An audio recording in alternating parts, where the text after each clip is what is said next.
What's going on, man? We back. Fuck that intro shit. I don't even want to do no intro. I just want to get right the fuck down to goddamn business. I'm gonna keep it a whole bean. I want to get right down to goddamn business.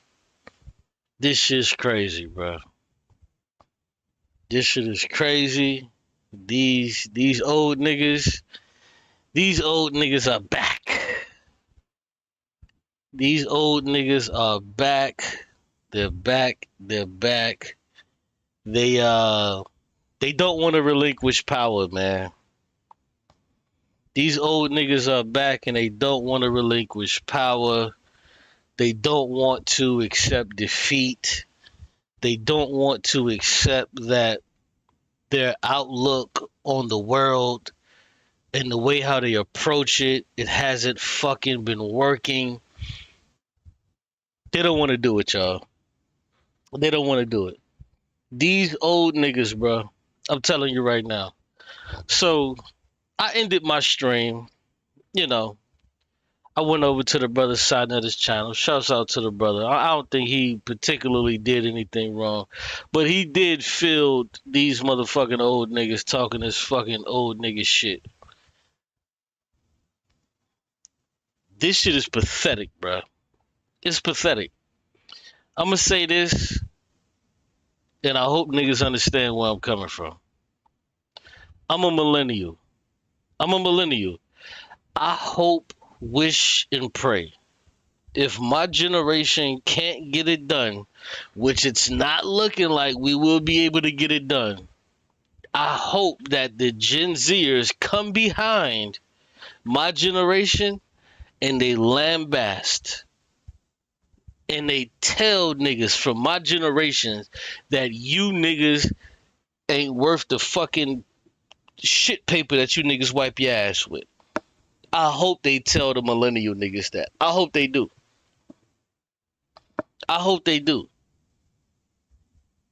Because as a millennial talking to these Gen Xer niggas and these other motherfuckers, they're not getting it done, bruh.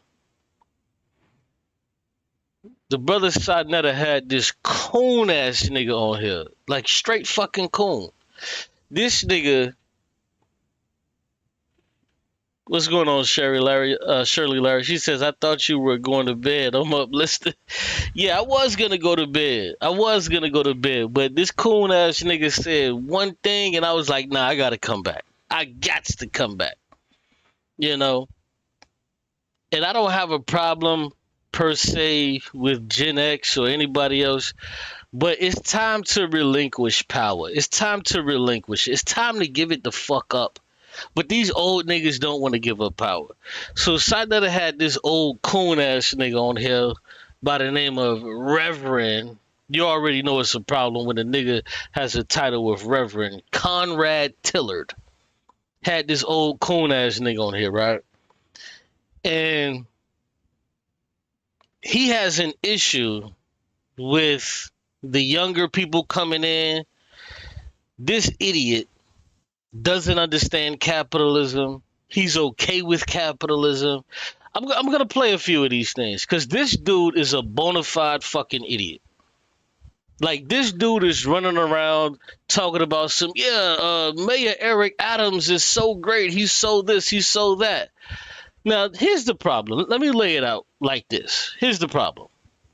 See, what a lot of people had a problem with when it came to Kamala Harris, you know what they said about Kamala Harris? They said, well, hold on. You want to do all of these things, but you're in power now. You're the vice president. You're in power now. Why aren't you changing the things that you could be changing now? This was what they responded to her with when she said the things that she wanted to do, the things that she was going to do. This is what they responded to her with. But this fucking coon ass nigga, you know what he's trying to say? Well, see, we should stick by Mayor Adams because, he's gonna do this and he's gonna do that and, he's black and all of this other fucking stupid nigga shit. Well, hold on. Somebody answer the question. Please answer the question. Who the fuck is the mayor of fucking New York City? Can somebody please tell me who is the mayor right now of fucking New York City? Who's the mayor? I'm not asking you about Buffalo. I'm not asking you who's the fucking mayor of Buffalo. I'm not asking about Jersey. Who's the mayor of fucking New York City? So why the fuck is this kooky crazy nigga gargling and holding the fucking nuts of Mayor Adams when this nigga is actively not doing shit for the people of fucking New York City? But he wants to tell you, oh man, Zoran Mamdani, he ain't gonna do nothing. He's just a young kid. Well, what the fuck is Eric Adams doing right now to make your life better? Not a fucking thing. What is Mayor Eric Adams doing to stop the fucking gentrification that's going on in your neighborhoods? Not a fucking thing. Mayor Eric Adams is a fucking loser. He's a loser. He's a loser. Why is there so many things that can be pointed out that can be done in the city of New York City that can actually be done, but he can't do them right now? So let me guess, he's gonna run on shit that he could potentially be doing, but he can't do them right now? Get the fuck out of here. And these motherfucking idiot niggas is buying this shit. You didn't buy it when Kamala Harris told you, well, if I would become president, I would do this and I would do that. You told Kamala Harris, you told her to her face. You said, no, you are vice president right now. Why is none of this shit that you talk about happening? Why is it that Mayor Eric Adams get to tell you some shit he's going to fucking do in the future when he could actively be doing this shit right now? He's a lame duck. Everybody knows it. Everybody knows it. So let me play this. This dude, bro, Reverend Conrad Tillard, is such a fucking clown. He's such a fucking clown. And no disrespect to the older population, but we have to put niggas in check. We have to put niggas in check. And this nigga is a fucking clown. This nigga doesn't understand capitalism. This dumbass nigga was running around talking about something. Well, see, back in the 90s, stuff was so cheap. We could have bought all of these buildings. So why the fuck didn't you buy those buildings? What the fuck were you doing? Nigga, where were your antennas when all of this cheap fucking prime real estate was available? What the fuck were you doing? Not a fucking thing, as usual. These old niggas lie to you, bruh. These old niggas lie to you, try to act like they was actually out here fucking doing something. These bitch ass niggas was lining their fucking pockets, not doing a fucking thing. Listen to this stupid ass nigga, bruh. These dumb niggas don't even understand what capitalism is. Niggas think that, oh, we're just supposed to vote for Mayor Eric Adams because he's black. This is black power. Nigga, black power ain't fucking Mayor Eric fucking Adams. What the fuck is he doing?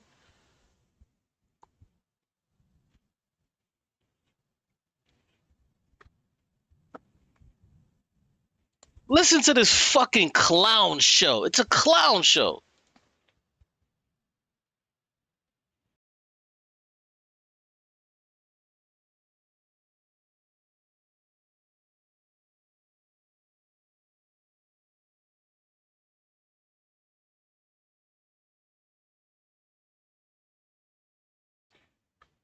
So black people would never use the same yardstick to measure black people as they measure other people. Huh, I wonder why. Is it because we expect more?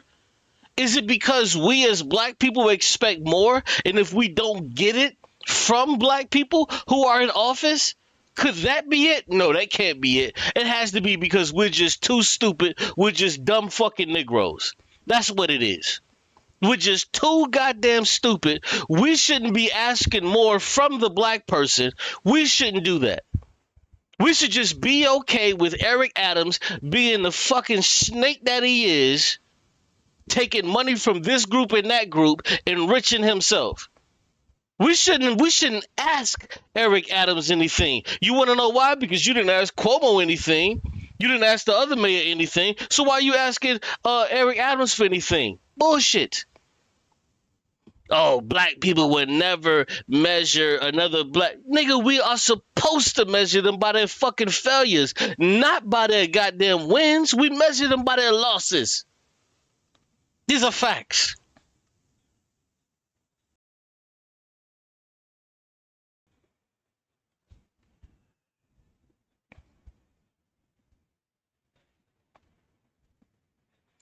You know what you hear, but what we don't hear? We hear the longevity. You know what we don't hear? We don't hear what Mayor Eric Adams have actually done. Because if Mayor Eric Adams was really this bona fide motherfucking nigga and was actually doing all of these things, he would be naming them from left to right, from the smallest to the tallest. He would be naming them. But you know why he's not naming all of the great things that Mayor Eric Adams has done? Because he ain't done a fucking thing. Only thing that Eric Adams has done is fucking be black. That's it. Eric Adams ain't done a fucking thing for the black people in New York City. Why isn't he counting off the wins? Why isn't he saying, well, hold on, if you got a problem with Mayor Eric Adams, well, you must have a problem with this that he done. You must have a problem with that he done. You must have a problem with this that he done. Why isn't he naming that off? You know why he's not naming it off? Because this motherfucking nigga ain't done shit.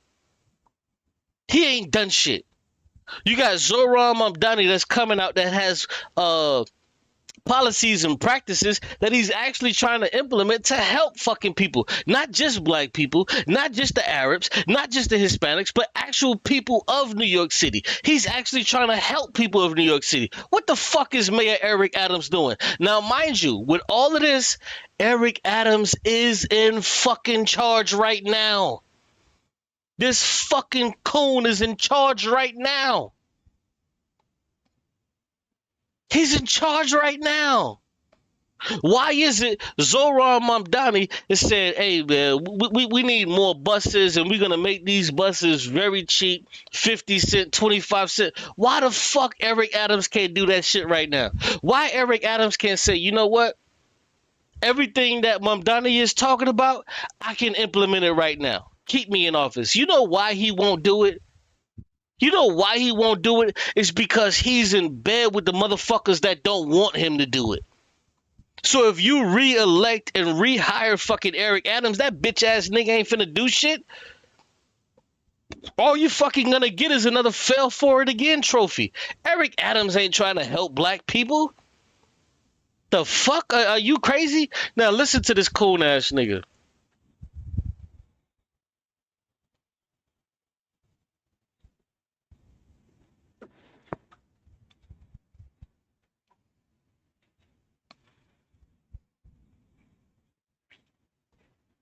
He never said he was gonna make rent free. See, this is one of these old lying coons. This is one of these old lying coons. He never said he was gonna make rent free. He said that he was gonna try to implement rent control. Because right now, you know what's so funny? I'm gonna tell you something. I was looking through my wallet earlier today. I was looking through my wallet. You know, like you know how women, what they do is that they clean out their pocketbook every so often. I was cleaning out my wallet earlier today. You know what I found? I found a ticket. I found a ticket. Uh, you know how you'll go and you'll get your shit. I found a ticket for what I used to be paying for rent. And this was 2021. My shit is double now.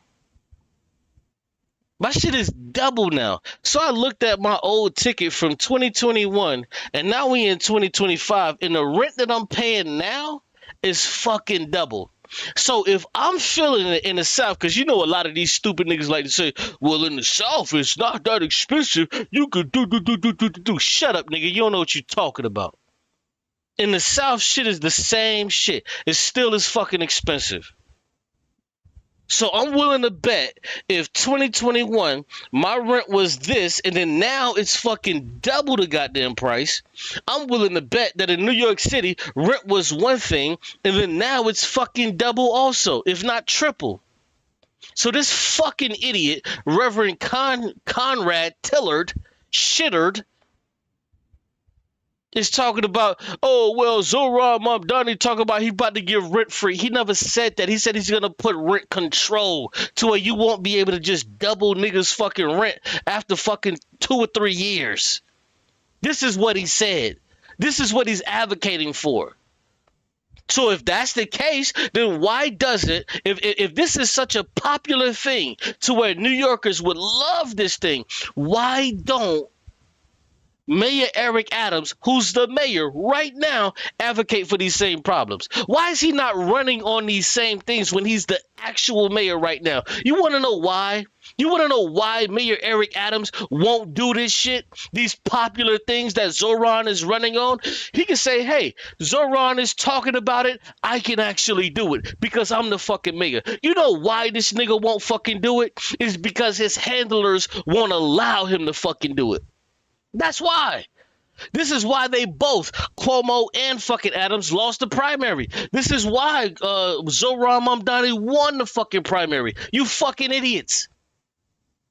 This nigga's telling you, oh man, we should just keep voting for Eric Adams. You know, he's a black man. Who gives a fuck if he's a black man? How is he affecting my goddamn pocketbook or my wallet? Mayor Eric Adams is allowing these white motherfuckers and these corporations to buy up every shit left and goddamn right, and he ain't stopping shit. Because he's in the pocket of these motherfuckers. You ignorant bastards. Let's go.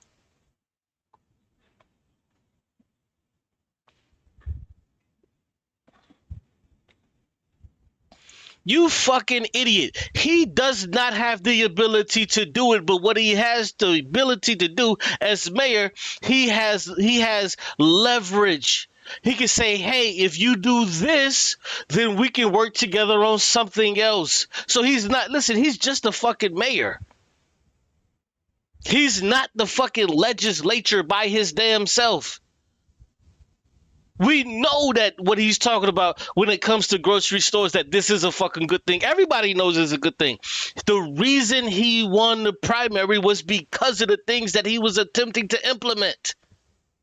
So why is it that old dog, old fucking Eric Adams isn't looking at these things and saying, damn, why am I not running on these things? Hold the fuck on. I'm actually fucking mayor right now. I don't even have to run on these things. I can talk about these things and make them happen right now, but they won't happen. They won't happen.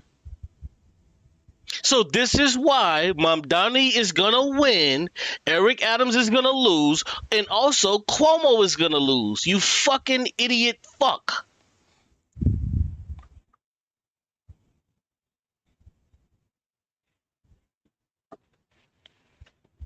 Yes, he is right about that. It did happen in Kansas City. It did fail. That's true. But capitalism fails every fucking day of the goddamn week.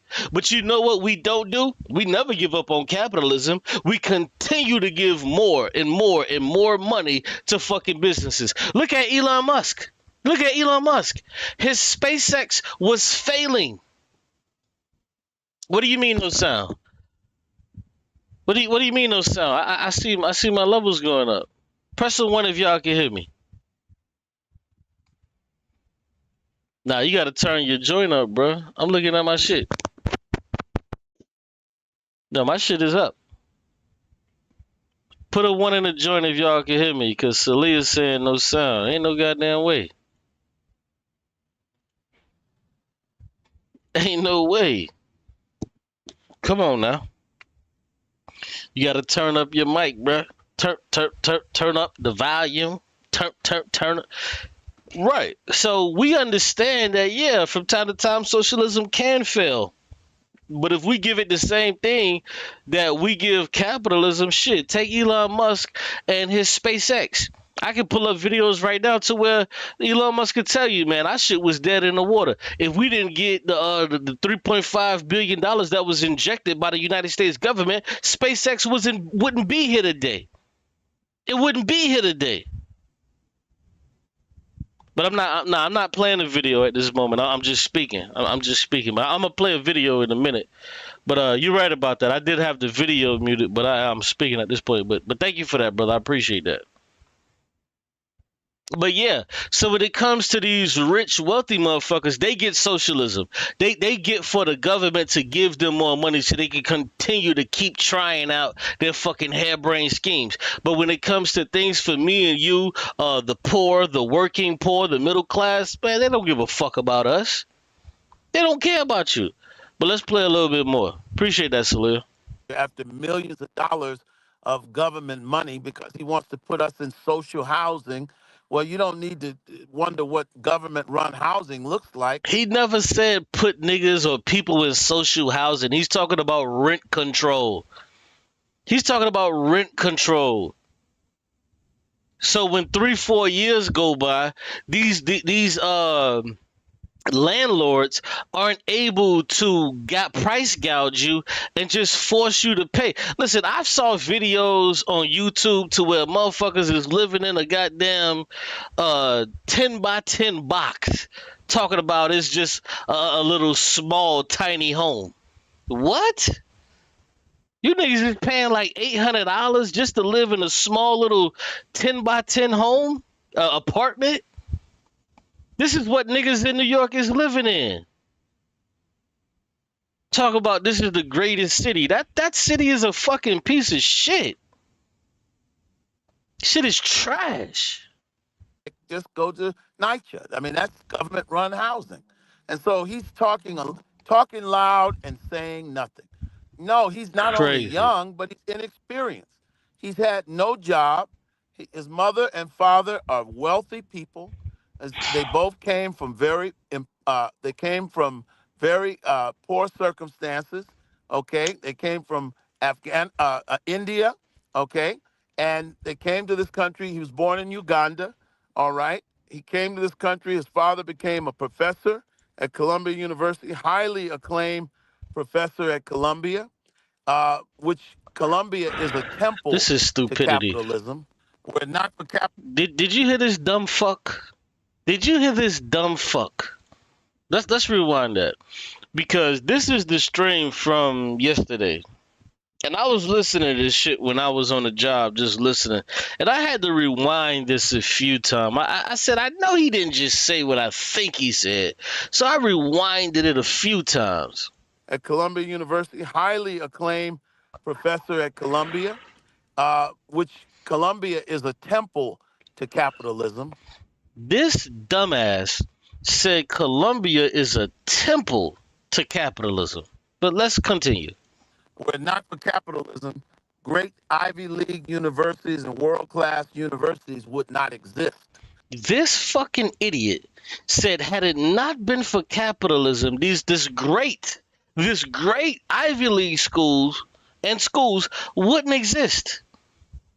Earth to stupid. Had it not been for fucking capitalism, your and my ancestors wouldn't be fucking slaves, you fucking dunce. This is why I say, bruh, old niggas and capitalism don't mix.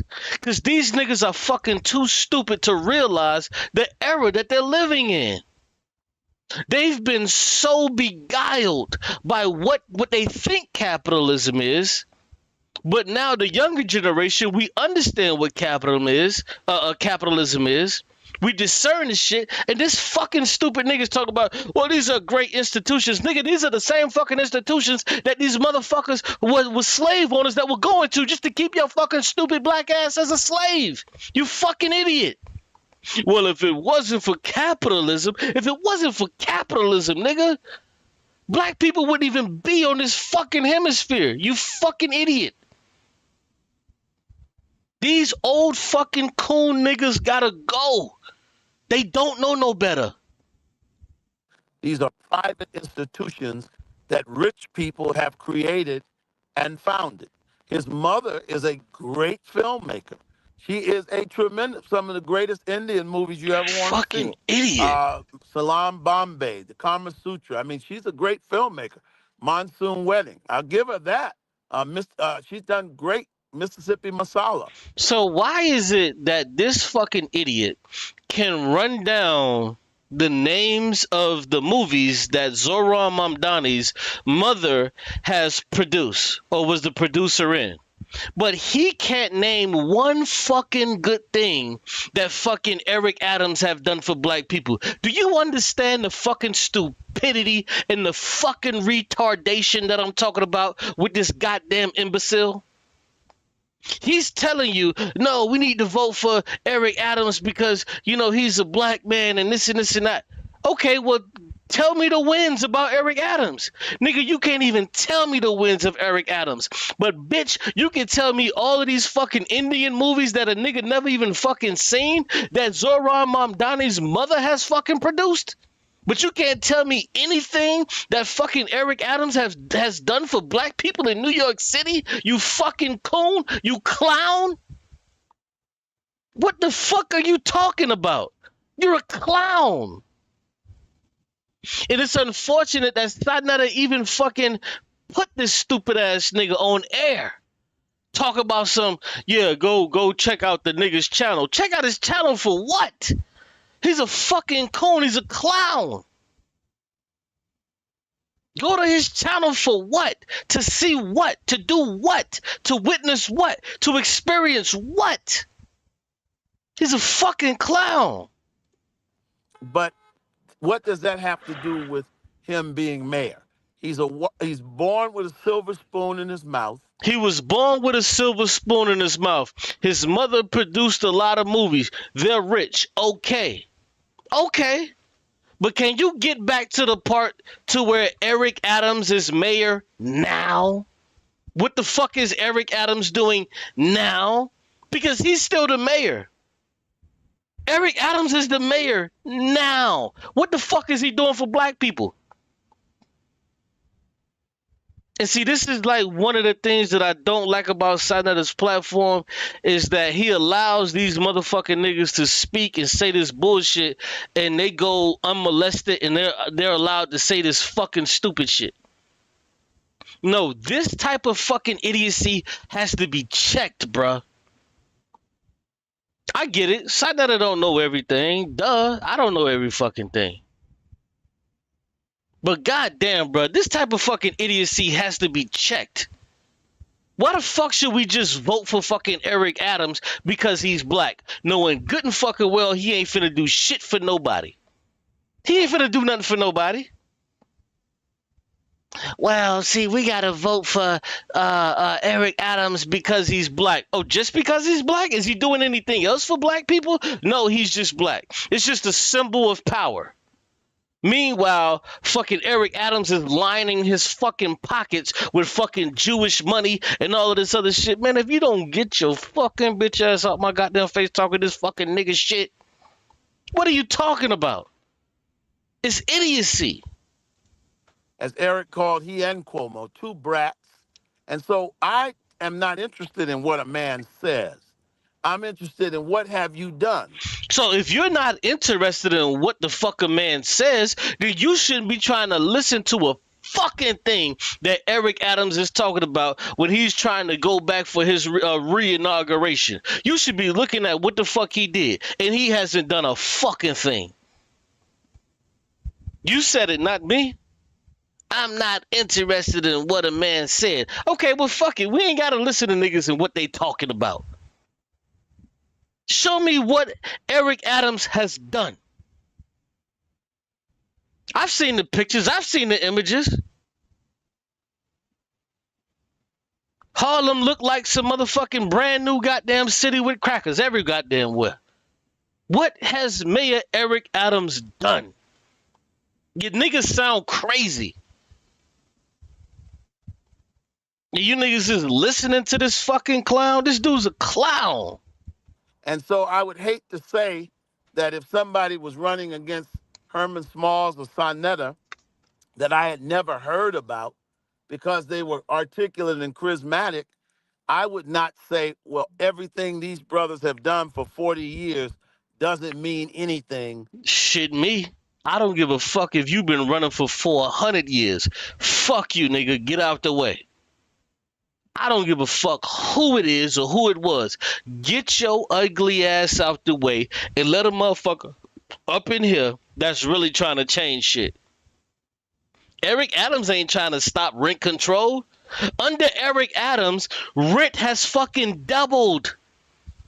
You fucking ignorant. Ugh. Under Eric Adams, your fucking rent in New York City has doubled. Under Eric Adams. Keep him for what? What is he doing? What is Mayor Eric Adams doing? The nigga's waking up the fuck at 9, 10 in the fucking morning, walking into the goddamn place, kicking his feet up on the shit, waiting for Jewish money to pop through. What is Eric Adams doing? He's doing nothing. Well, see, I would hate if, the brother side not have been doing work or, for 40 years. Nigga, fuck 40 years, nigga. If you're not doing work for us today, get the fuck out of the way and let the young nigga come through and do what the fuck we gotta do. We can appreciate 40 years.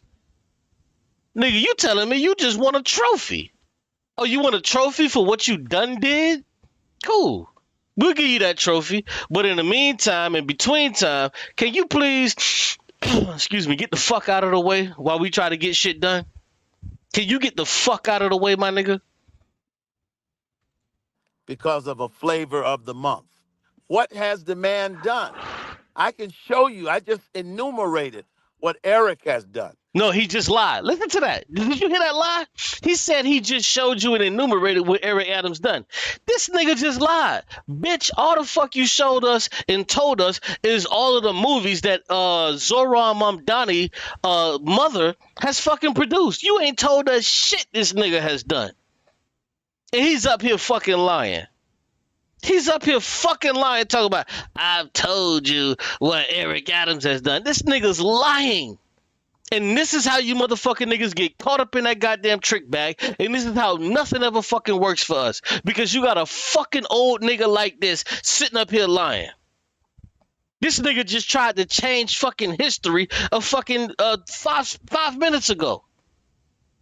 I just told you all the things that he's done. Bitch, no the fuck you didn't. You ain't told us a fucking thing Eric Adams has done.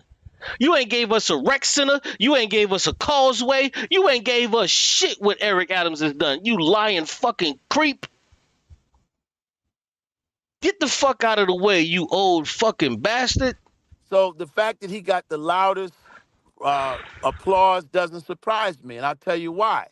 Because black people don't have independent media anymore. Black people, so now it's because black people don't have independent media. It has nothing to do with him being young, viral, trying to change shit for the city. It has nothing to do with that. It's because black people don't have independent media. Okay, well, let's say we did have black independent media. What the fuck is Eric Adams trying to change in the city? Go.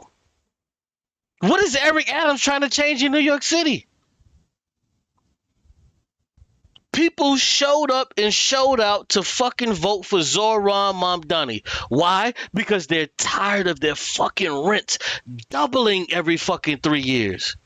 They're tired of the food deserts. They're tired of the food being so fucking expensive. They're tired of this shit. They're tired of every time they want to get on a bus or the train, they got to pay $2 or $3 to go one fucking way. There's millions of niggas that live in this goddamn city. You mean to tell me we can't bring the price down to fucking 50 cents to go one goddamn way? Because the city is so entrenched in all of this motherfucking administration. That's what causes prices to go high. Do you not fucking notice, you idiot? What makes the reason why prices go so fucking high is because of administration. When you have to pay people to sit behind a fucking computer and do a whole bunch of nothing is why prices go up. Imagine if you didn't have these people that was sitting the fuck back. On computers, on telephones, just sitting the fuck there. Do you understand our healthcare system, you fucking old bastard? The reason our healthcare system is so fucking antiquated and so expensive is because 30% of everything that you pay when it comes to your health care, 30% of those funds, they go to fucking administration. There's more fucking administrators than there are doctors. There's more administrators than there are doctors and fucking nurses put together. Because there's so many people, there's so many middlemen. There's so many middlemen. What happens when you get rid of the fucking middleman? You get directly to what the fuck you need, and you get it popping. This is what Zoran is talking about. This is why Eric Adams is failing and flopping like a fucking fish. And you trying to sell us this bullshit. Well, vote for the black man. Vote for the black man for what? Have you seen the gentrification in Harlem? Uptown? Have you fucking seen it? I've seen it. You clown. We do because we have a lot of podcasts like this. But the average black person. Look, he was trying not to shade Sa Neter. You hear this? Because black people don't have independent media anymore. We do because we have a lot of podcasts like this. So he was trying not to shade Sa. He was like, well, we ain't got independent media, but we do got, independent media like this. He was trying not to shade Sa Neter. He was trying not to be like, nigga, you ain't media for real. This is what he was trying not to shade him. But in reality, nigga, that's what you saying. You saying Sa Neter ain't fucking media. Nigga, say it with your fucking chest, nigga. Just say it with your chest. Sa Neter ain't fucking black media. Say that. Say that. Just say this shit, bruh. These niggas are so weak. But the average black person is sitting up all day listening to MSNBC. Bullshit. The average black person, sir, the average black person, we get our media from Twitter, Instagram, Facebook. Nigga, bro, do you know MSNBC, CNN, Fox News? These are fucking cable channels, you fucking dinosaur. See, he's such a fucking dinosaur. He doesn't even understand that the average person doesn't even have cable anymore. These are cable news networks. Fox News, MSNBC, CNN. These are cable news networks to where you have to have cable. Do you know the average person doesn't have fucking cable? The average person don't even got cable. If you would have said this 10, 15 years ago, you would have been in the right. But see, he's such a fucking dinosaur, he doesn't even understand this shit. The average, listen, Charlie Kirk died today. Did I watch MSNBC? Did I watch Fox News? Did I watch CNN? Did I watch MSN? I ain't see none of that shit. It came across my fucking feed on goddamn Twitter. You fucking dinosaur. These niggas are so used to just parroting out the same fucking useless talking points that they forget what century that they're in. This nigga forgot what century he was in. More people found out that Charlie Kirk died off of Instagram, Twitter, Facebook than MSNBC or Fox News could ever do. This is why they call it legacy media, because that particular type of media is fucking dying. Nobody watches this shit. Only boomers watch that shit. Who the fuck got cable in their house, nigga? You move into new apartments today, nigga, you ain't even got no fucking cable line. Nigga, all you got is the fucking line for the Wi-Fi shit. You ain't got no fucking cable line, nigga. You got the Wi-Fi shit, nigga. When I moved into my new crib, nigga, I ain't have none of them motherfucking cable lines, nigga. I just had the Wi-Fi shit. No cable lines, nigga. For what? Who the fuck uses fucking cable? What, nigga, what you want, a router? You want DSL? Dial up? Nigga, you ain't on that shit. That's old shit. Go to an apartment today, nigga. They ain't got that shit. They just don't have it. Nigga. Everything in your crib is hooked up from Wi-Fi, nigga. From your TVs to your toaster oven to all of that shit is hooked up on Wi-Fi, nigga. Nobody ain't got no fucking cable. Every room ain't got all these fucking cable lines going everywhere. Man, that shit ain't real. The nigga's such a fucking dinosaur and a dummy, he doesn't even get it. Too old, too dumb, too stupid. which is a white, progressive, elitist station of mostly white people, and the only black on there is Reverend Sharpton. This dummy talking about some MSNBC is a white elitist station. Well, guess what, stupid? Most black people don't listen to that station because we don't have cable. Can somebody put in the fucking chat, do you niggas got cable? Do you niggas got cable? Who the fuck has cable, bruh? Niggas don't got cable, bruh. Your shit is through Wi-Fi. You may have this channel or that channel depending on your service, and when you go, they'll allow you to pick out like 15 channels. And then they'll give you like 10 and you just pick out like 15 that you want. So you have like 25 channels. Nigga, the days are gone to where niggas have like 150 fucking channels filled with fluff and the home network and bacon network and HSN. Nigga, that shit ain't alive no more. That shit been died. That shit been dead. This is a white network. Bitch, nobody look at that shit.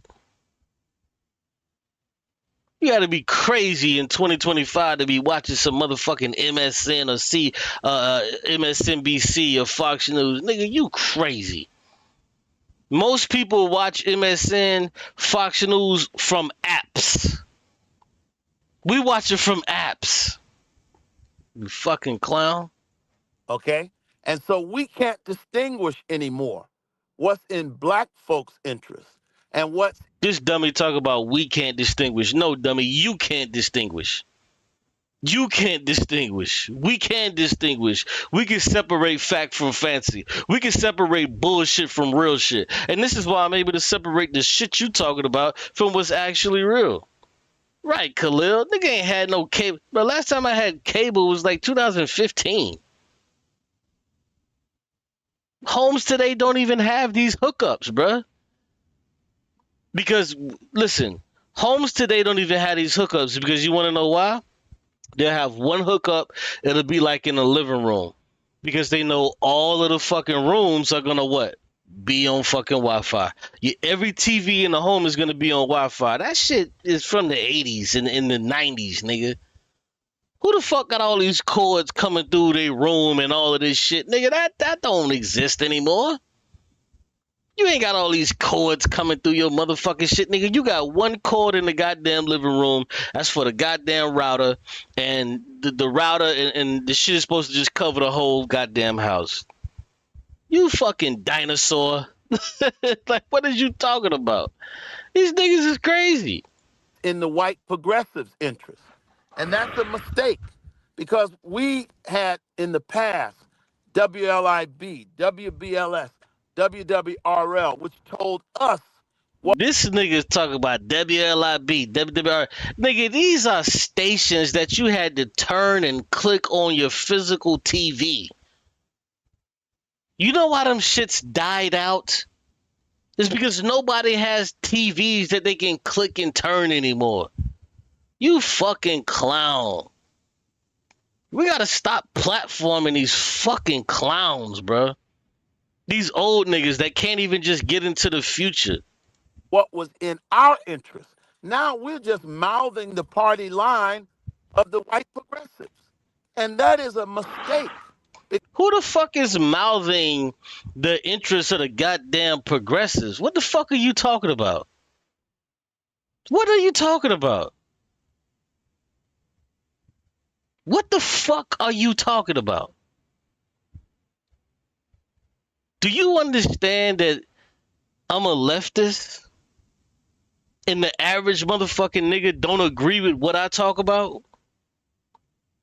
What the fuck is he talking about? Like this is idiot speech. Because their interest and their struggle is not ours. When I listen to the white right and the white left argue, that's basically two white groups arguing over who's going to dominate each other. He's somewhat right about that. But what he's leaving out is that he's the fucking coon ass dumbass centrist. He's the see this is what happened is that you have the white right and the so-called white left, which is actually white liberals or white centrists. This fucking coon ass nigga won't even tell you that the blacks that he's talking about, these fucking stupid niggas are just centrists. They're not progressives.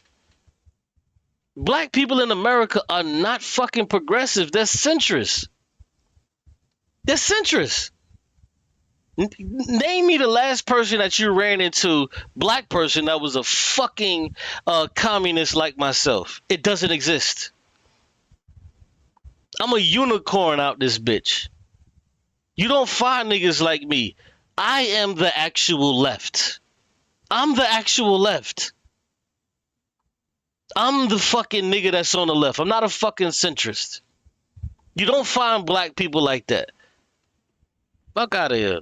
But that still doesn't address African American empowerment.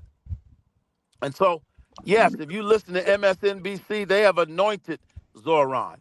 And so I don't know what Reverend. Why did they anoint Zoran? It's because he has a plan that he wants to do something. Eric Adams doesn't have a plan. Eric Adams is doing the same shit that you're doing. You're trying to browbeat black people into voting for him because he's black. If you notice, he hasn't told us what the fuck Eric Adams is running on. He lied and said, well, I told y'all a whole bunch of things. What is Eric Adams running on? How is Eric Adams trying to make New York City better for the New Yorkians? What the fuck is he attempting to do? He won't say it. You want to know why? Because it doesn't exist. This is why he can talk about the things that Zoran wants to do, but he can't talk about the things that Eric Adams wants to do. Because Eric Adams don't want to do shit. Eric Adams wants to sit back like he's been sitting back for the past 4 years and collect Jewish money. That's what the fuck he wants to do. You clown. Sharpton's You position, buffoon. but you can't forget he works at MSNBC. So he's not free from that dimension. Now, I don't know. He and the mayor have known each other as long as we have. So I don't get into that because whatever they're going to work out, they're going to work out. I have not known Reverend Sharpton to endorse any candidates, but he does at times favor candidates. But I'm not, black people don't need it. Reverend Al Sharpton has one vote like everybody else. Okay, black people have to decide, are we going to be the kind of people that once again have found a reason not to reelect a black mayor? Bill de Blasio wrecked this city. And I did not hear one of these black leaders saying we should not support him. When Mike Bloomberg tried to buy a third term, Bill Thompson was running. And I kept telling the black elected officials, support Bill. No, he can't win. Bill Thompson did lose, but when the final tally was done, people were tired of Bloomberg. He only lost by 5 percentage points. What if the pastors had stood up with him? So this nigga stay on this what if shit. What if the pastors have stood up for him? What if? You know what? I got a what if for you, bitch. I got a what if for you. What if Eric Adams actually did something for black people? What if Eric Adams actually did something for black people? Wouldn't that warrant black people, Asian people, Hispanic people, Jewish people? Wouldn't that warrant them to vote for him? But you know why he lost the primary? Is because he doesn't have a plan. He doesn't have a plan. Everybody told Kamala Harris this same shit. They said, what? Bitch, you in office right now. What the fuck are you doing right now? You're in office. What are you doing now? But this clown ass dude won't tell you, man, Eric Adams is in office right now. Why the fuck is he not changing this? Why is he not changing that? He won't tell you that shit. He want to tell you and talk this black shit. I wouldn't be surprised if this coon ass nigga was paid by fucking Eric Adams. I wouldn't be surprised. But this is straight cool shit. saying we have to look at what's in our best interest. And I don't care what anybody does. We know our own best interest. You make very, very valid points. And This motherfucking nigga ain't made not one goddamn valid point. See, this is the problem I have with these niggas, bro. This dude hasn't made one fucking valid point. Why do niggas placate to this shit? I'm not saying you gotta be disrespectful and be like, nigga, you ain't made no valid point. But you should give some pushback and say, well, you know what, brother, I don't see the valid points that you're offering. Can you you know, kind of go in a little bit deeper and try to get me to understand, because I don't see any valid points that you made. Why niggas can't do that? If I was talking to the nigga, I would probably approach him that way. Me personally. But don't come on this motherfucker talking about some, you make very valid points. You ain't made one fucking valid point. I gotta just get one challenge though. We still got open line and brother Fatim And Muhammad. that's true. And you're right. You're right. But let me go to this next video. So this was the video from a day ago. This is the video from today. The nigga stood up on his coon high horse even more. I'm telling you, man, these old niggas do not fucking understand capitalism. They don't. Let me help you out. Capitalism is a system that's based on international looting of peoples and their properties. In modern day, it's based off the looting of labor from poor, working poor, and middle-class families. Capitalism is why your homes, your groceries, your toiletries, your healthcare, and every essential good goes up in price. Because in order for the wealthy to stay wealthy, they have to do what? They have to commit wage theft. They have to commit fraud. They have to receive government handouts at the expense of the people that work for them, while at the same time making sure you don't receive those same things. I did a fucking debate on capitalism. This clown doesn't know what the fuck he's talking about. This is a full clown. That is a verifiable discrimination that kept them from achieving. Then our ancestors post-slavery lived under Jim Crow, where legally they could not go certain places. They could not do business. That is a verifiable, quantifiable level of discrimination. But since the 1960s, 1970s, and certainly any young person walking around here today with a $200 t-shirt on, $400 jeans, $300 sneakers, a $1,400 iPhone, I don't want to hear about the system stopping you. Right. Because if you stop making it rain in the strip clubs, you know. Yo, this is stupidity on every fucking level. Hey, Earth to stupid, Mr. Tillard, let me help you out. The average nigga ain't walking around with $300 sneakers on. The average nigga ain't walking around with a $200 t-shirt on. The average nigga ain't walking around with a $2,000 phone. Earth to stupid. That's not what the average nigga is walking around with. You know what the average nigga is walking around with?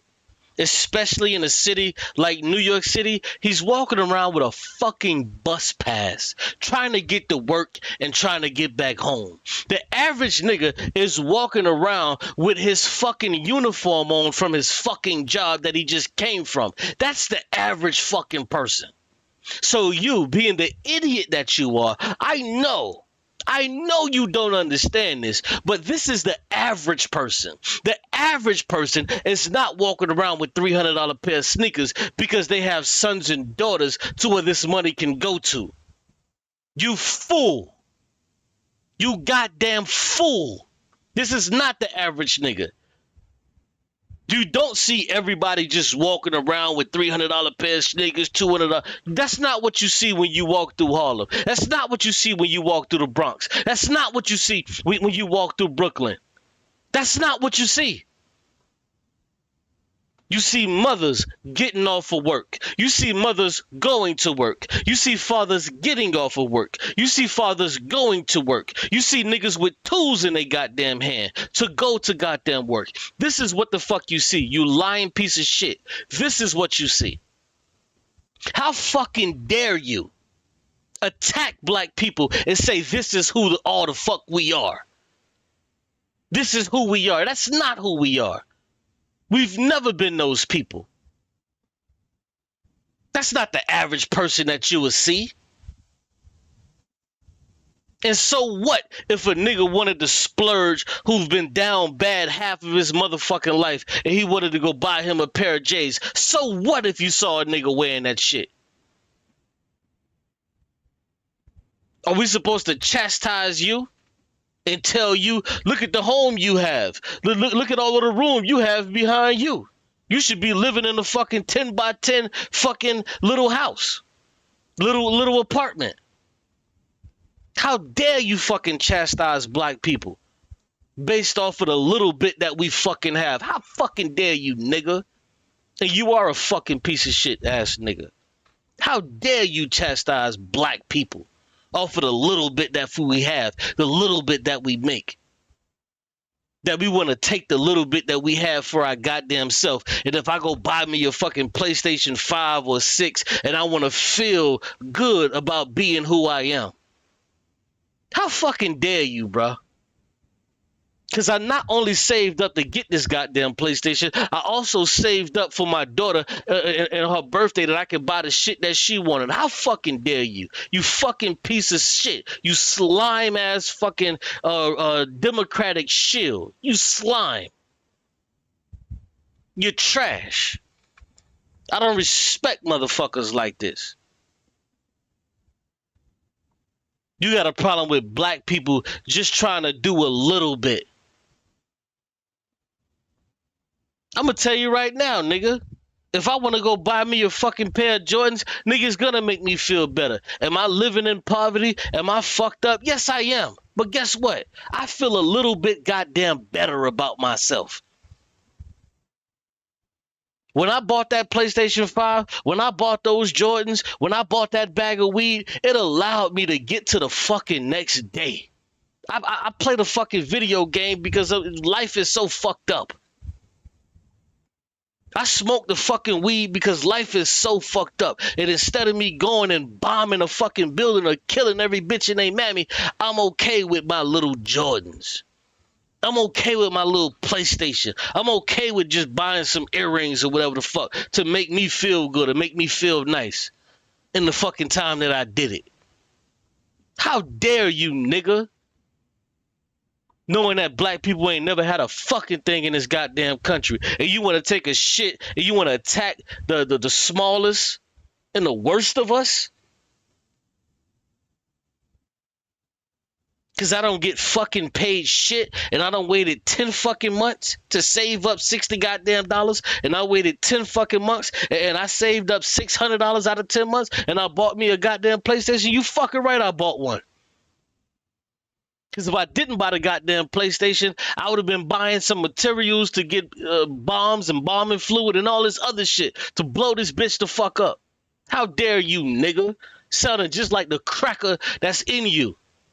How dare you, nigga? You motherfucking right. I'll go buy that PlayStation and I'll buy it every goddamn time. I'll save up my little $600-700 and buy whatever the fuck I want to buy.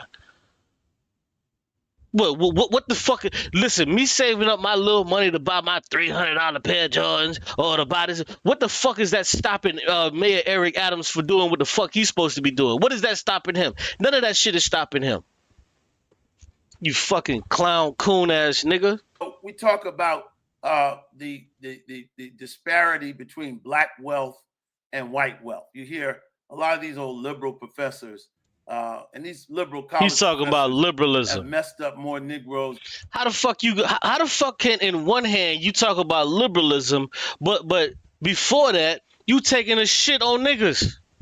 How do you take a shit on niggas that's taking the little bit that they got to make the little pot that they fucking sit on just a little bit more happier for themselves? The little bit that they have, they try to use it to make their life and themselves feel a little bit better, but you want to sit back and talk about liberals. How? How, Sway? How can you be mad at a nigga that done saved up 6 months and done bought him a motherfucking PlayStation 5 or whatever the case may be, and then you have a nerve to talk about liberals? You stupid fuck. Liberals are the reason that the shit is the way that it is. You idiot. And bad whiskey. Okay? You hear them talk about, well, there's a racial wealth gap and nothing that's going to college changes. Listen, watch this. I'm going to show y'all something. We're going to listen to a little bit more of this. This dumb fuck, he actually doesn't even believe in a racial wealth gap. He's just popping shit. He's just running his fucking stupid ass gums. He doesn't even actually believe in a racial wealth gap. So he's a liar in and of himself. This dude is a piece of shit. He's talking this shit, but he doesn't believe it. He doesn't even believe in a racial wealth gap, y'all. We're going to get to it. He's not going to vehemently say it, but he's going to roundabout say it. Watch this piece of fucking shit. Watch him. Because I caught the nigga. I pay attention very motherfucking well, nigga. And I'm on your ass, bitch. Conrad, Tillert, Coon. I'm on you, nigga. Listen to this nigga. No. Does marriage change it? No. Well, you can't talk about the wealth gap without also talking about the spending gap, okay? Look at this. You can't talk about the wealth gap without talking about the spending gap. Hey, earth to stupid. Earth to stupid. If I don't have wealth at the same rate as white people, then I can't spend at the same rate as white people, you fucking idiot. He's trying to remove these things like there's something separate. They aren't. You want to talk about the racial wealth gap, but you don't want to talk about the spending gap. You dumb fuck. They're the same damn thing. If I don't have wealth, I don't have spending power. You fucking... Bro, I'm telling you, bro. These people are just here to fuck us over, bro. They're here to fuck us over. I'm going to show you it. Okay. We have to look at our own habits. And that's not blaming... We have to look at our own habits. Oh, my God. We have to look at our own habits. Hey, you know what? If you had saved that $600-700 and you didn't buy that PS5, guess what you would be right now? You would be a fucking poor nigga with $700. If you didn't save up all year to go on that vacation to Jamaica, you would just, guess what you would be? You would be a poor fucking broke nigga with just an extra $1,300. You're not going to get fucking richer. Your wealth is not going to increase by holding on to some fucking measly $700. By holding on to some fucking measly $1,000. You're not going to be richer. Think about this shit. Oh, let me guess. Over a whole year, out of 12 months, you saved up $1,200 out of a whole year. Now what we got to do? Now, in order for you to actually have wealth, you have to hold on to that shit for 1,000,000 years to actually have wealth, like Elon Musk has, like Jeff Bezos have. Nigga, you ain't got no wealth. Hold on to $1,300 for 10 fucking years. What do you have? You have 13 grand, you fucking poor, useless nothing. You got nothing. These niggas are lying to you. Oh, let me guess. If I don't go to Starbucks every morning, if I don't go get that Whopper with cheese, and I curb my spending habits, I'm going to have more money. No, the fuck you're not. You're still going to be poor.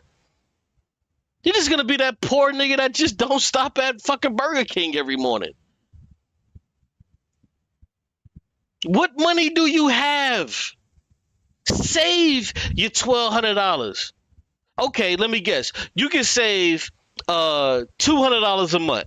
Okay, cool. You can save $200 a month. All right. After a whole year, how much you have? You got $2,200. Nigga, you're still fucking poor. You're just a poor nigga with $2,200. This nigga's trying to tell you, well, the racial wealth gap isn't real because we have to curb our spending. Are you fucking stupid? White people don't gotta fucking curb their goddamn spending. These motherfuckers have thousands of dollars at the goddamn end of the month. This shit is stupid, bruh. Pay attention to the people that's talking to you. They don't mean you no good. The victim. That's another famous thing, that spending gap. Okay. We have to look at our own habits, and that's not blaming the victim. That's another. And that's not blaming the victim. We have to look at our own habits. Yeah, you know what? I got a bad habit of motherfucking paying for Netflix and paying these motherfuckers $20 a month. I got a bad habit. Well, guess what? What happens when I get rid of that bad habit? Let me see. I get rid of that bad habit, and I don't pay them $20 a month. How much is that? That's $240 fucking a goddamn year. What are you doing off of $240 a year? Are you going on a vacation? What are you doing with $240 a year? Nigga, that's back to school money, nigga. Bro, with $240, you could buy maybe your son, you could buy him maybe a pair of shoes and maybe 2 pair of jeans. We got bad spending habits? What the fuck are you talking about? What is $240 finna do? That shit ain't doing nothing, especially with the price of everything going up. This nigga's lying to you. What he's doing is he's blaming the victim. He's trying to tell you that you're the problem. He's telling you to fix yourself. Fuck out of here. Fix myself for what? My company is paying me $10 an hour. And they've posted record profits for the past 6 years. Even through COVID. They've posted record profits. Why can't I get a piece of that? That's the fucking problem. The problem is I can't get a piece of these fucking record profits. They can still pay you $10 a motherfucking hour. They can pay you $15 an hour. They can pay you $20 an hour. They can pay you $25 an hour. But they're still making fucking record profits every goddamn year, and you don't get a piece of it. I don't want to hear no shit about tax the rich, tax the rich. Tax the rich for what? How about you just pay your fucking employees? Pay your employees. Pay me like I weigh. These niggas are goofballs, bruh. This is why Mayor Eric Adams is going to lose in another 2 or 3 weeks or so. Because Eric Adams has no fucking plan. This goofball has no fucking plan for black people. He's just on here running his motherfucking mouth.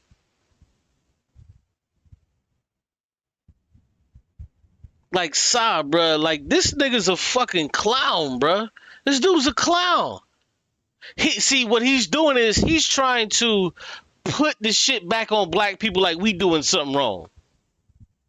Well, see, you know, we have a spending gap because, you know, niggas is spending money on weed and liquor. Remember Dr. Umar Johnson tried that shit? Oh, see, the problem is that, you know, black people, we spend billions of dollars on motherfucking liquor. Yeah, nigga. Yeah. Nigga, we trying to keep from going crazy out this motherfucker. Fuck is you talking about? Famous thing that Negro liberals on college campuses, whenever you talk about, he's talking about a fucking Negro liberal, but he is the liberal himself. Clown. Agency of black people, the power that black people have to set their own course and fix their own destiny. They say you're victim shaming.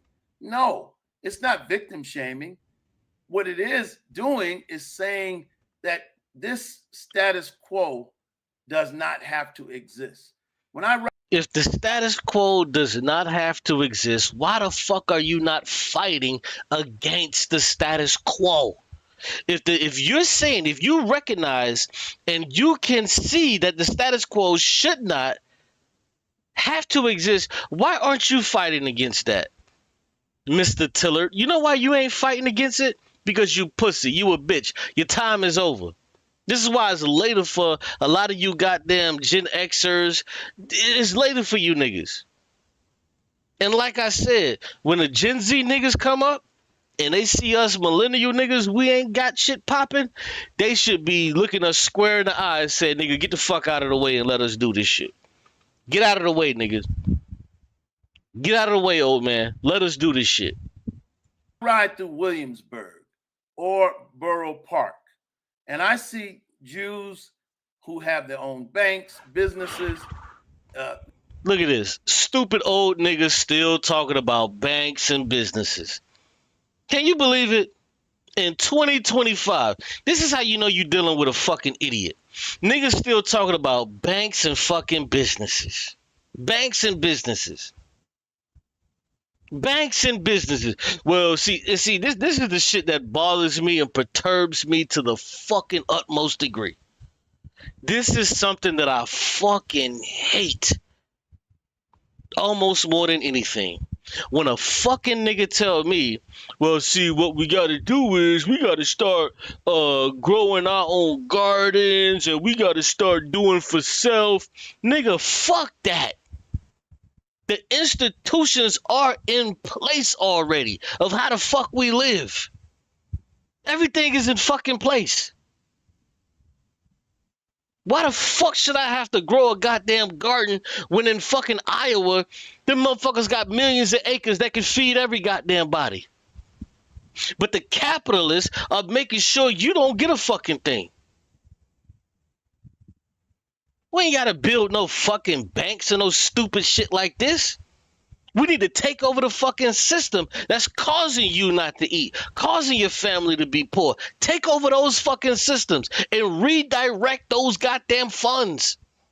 Redirect the fucking billions of dollars that these motherfuckers make every goddamn year when they make those record fucking profits. Redirect the fucking profits to the people that actually work for them. Build a bank? Bitch, build a bear. What the fuck are you talking about? Build banks for what? We don't have enough banks? See, we don't got no black banks, and we don't, man, shut up. The institutions are here. The institutions are here. The reason why you're poor, I'm poor, and most people are fucking poor is because the institutions are not giving you what the fuck you need. Because you don't control them. What happens when we build a fucking black bank and we get some fucking nigga that says, hey, I care more about capitalism, I just want to make more money. So you know what this nigga's gonna fucking do? He's gonna start charging black people more fucking money than he or she needs to fucking do. Need a black bank for what? For who? To do what? To do when? The institutions are here. They've already been established. It's just that the people, we have nothing to do with this shit. Clown shit, bro. Their own clothing stores. Clothing stores. Oh my God.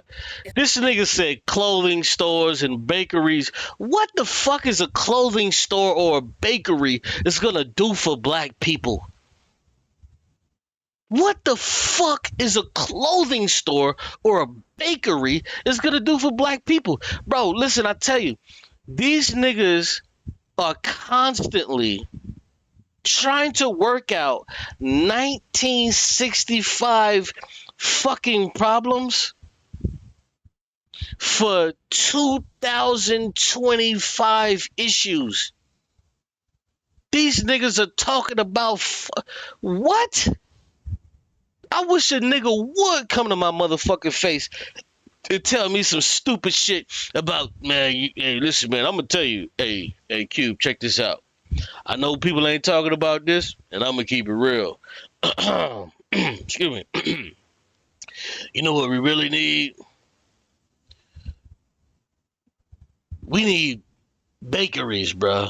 And we need, shut the fuck up. Bakeries? Black bakeries? Oh, bro, this is why I said fuck this conscious shit, because these niggas are too stupid. They don't get the time we in. They don't get the time that we're in.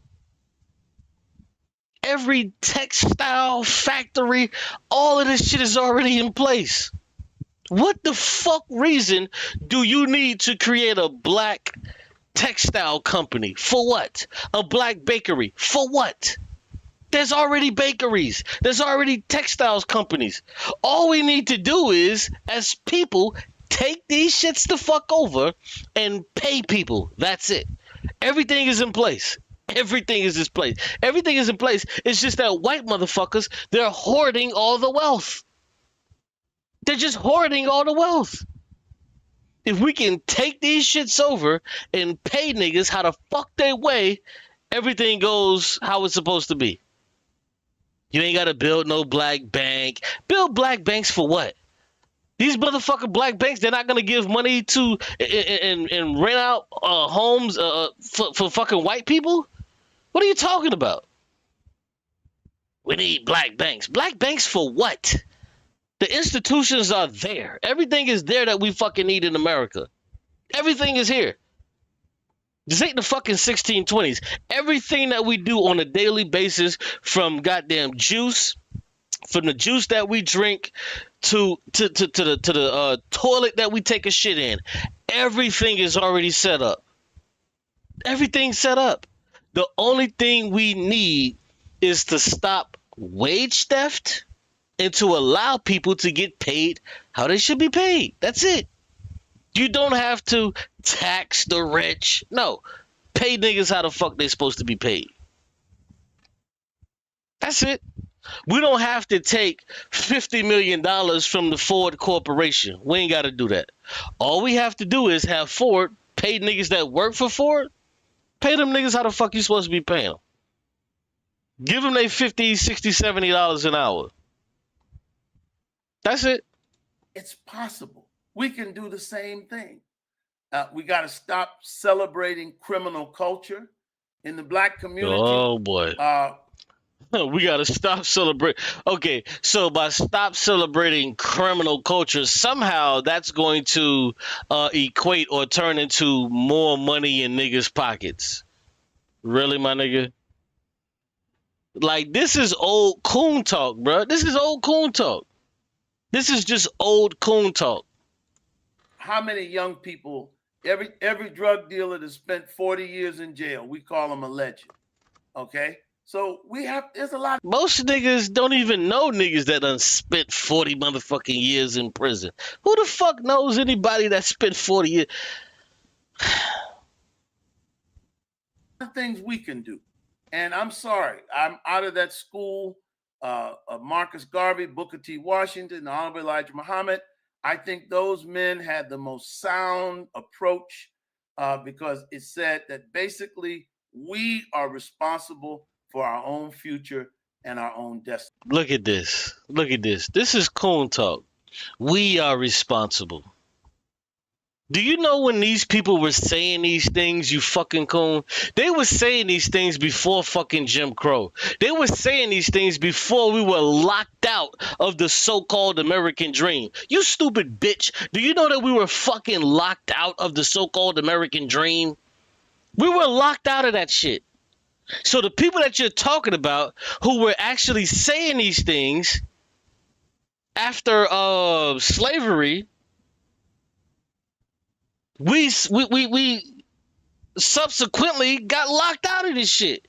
So how the fuck are you going to an old ass quote to talk about some shit which we couldn't even access? For 60 to 70 years, we couldn't even access this shit. This is why you have to steer away from these old niggas, bruh. Because they don't know no better. They don't know no better. How the fuck are you quoting these niggas during time of fucking Reconstruction? When the shit was, when the American dream was supposedly for every goddamn body. But then black people got locked out. And the niggas still trying to blame black people for our so-called failures, our so-called shortcomings. How the fuck do you blame black people for that? When we can actively point back to fucking white people doing the fucking shit that they did. From the derangement to the chastisement. Get the fuck out of here, bro. This is clown shit. Like, clown shit. And I like that. I don't like being a victim. White man can't do nothing. I don't like being a victim. Nigga, we are victims. As black people, we're victims.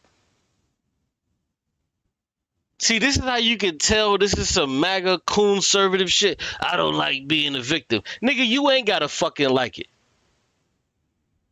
But your mama, your grandmama, your great-grandmama, they were fucking victims of this goddamn this system, bruh. They were victims of this shit.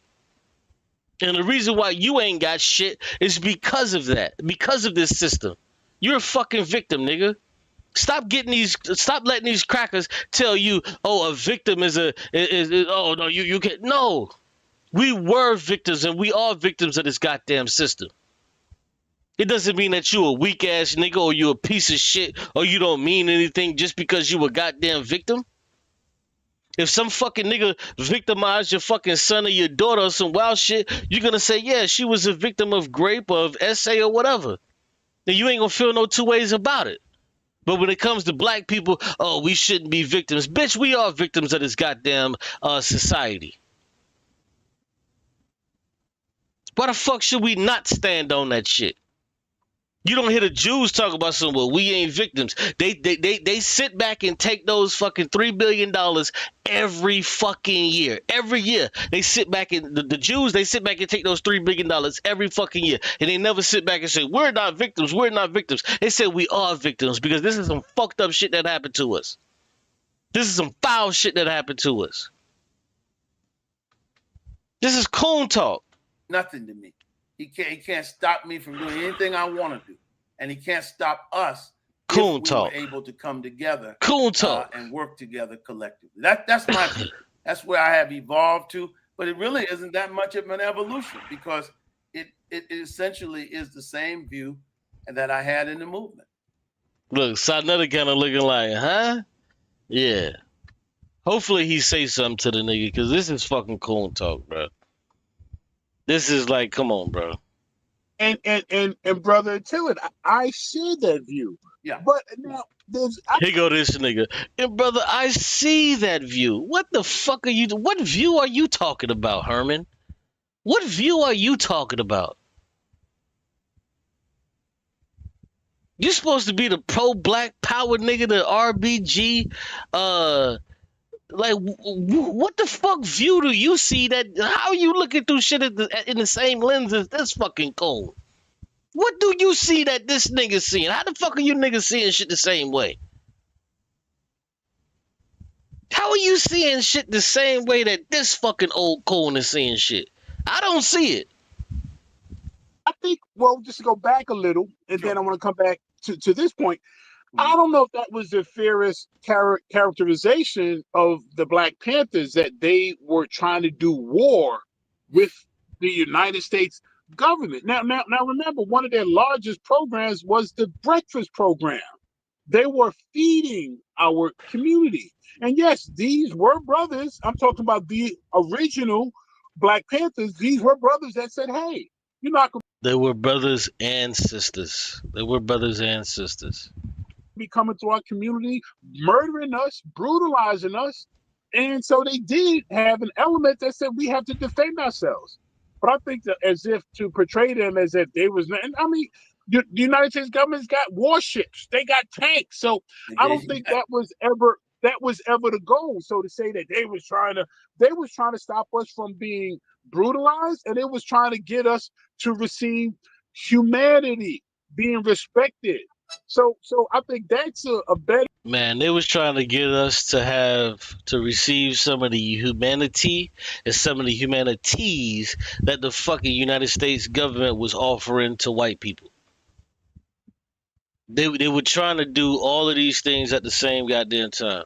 They was trying to get our humanity to be respected, as well as receive some of the humanities that white motherfuckers was getting at an amazing rate.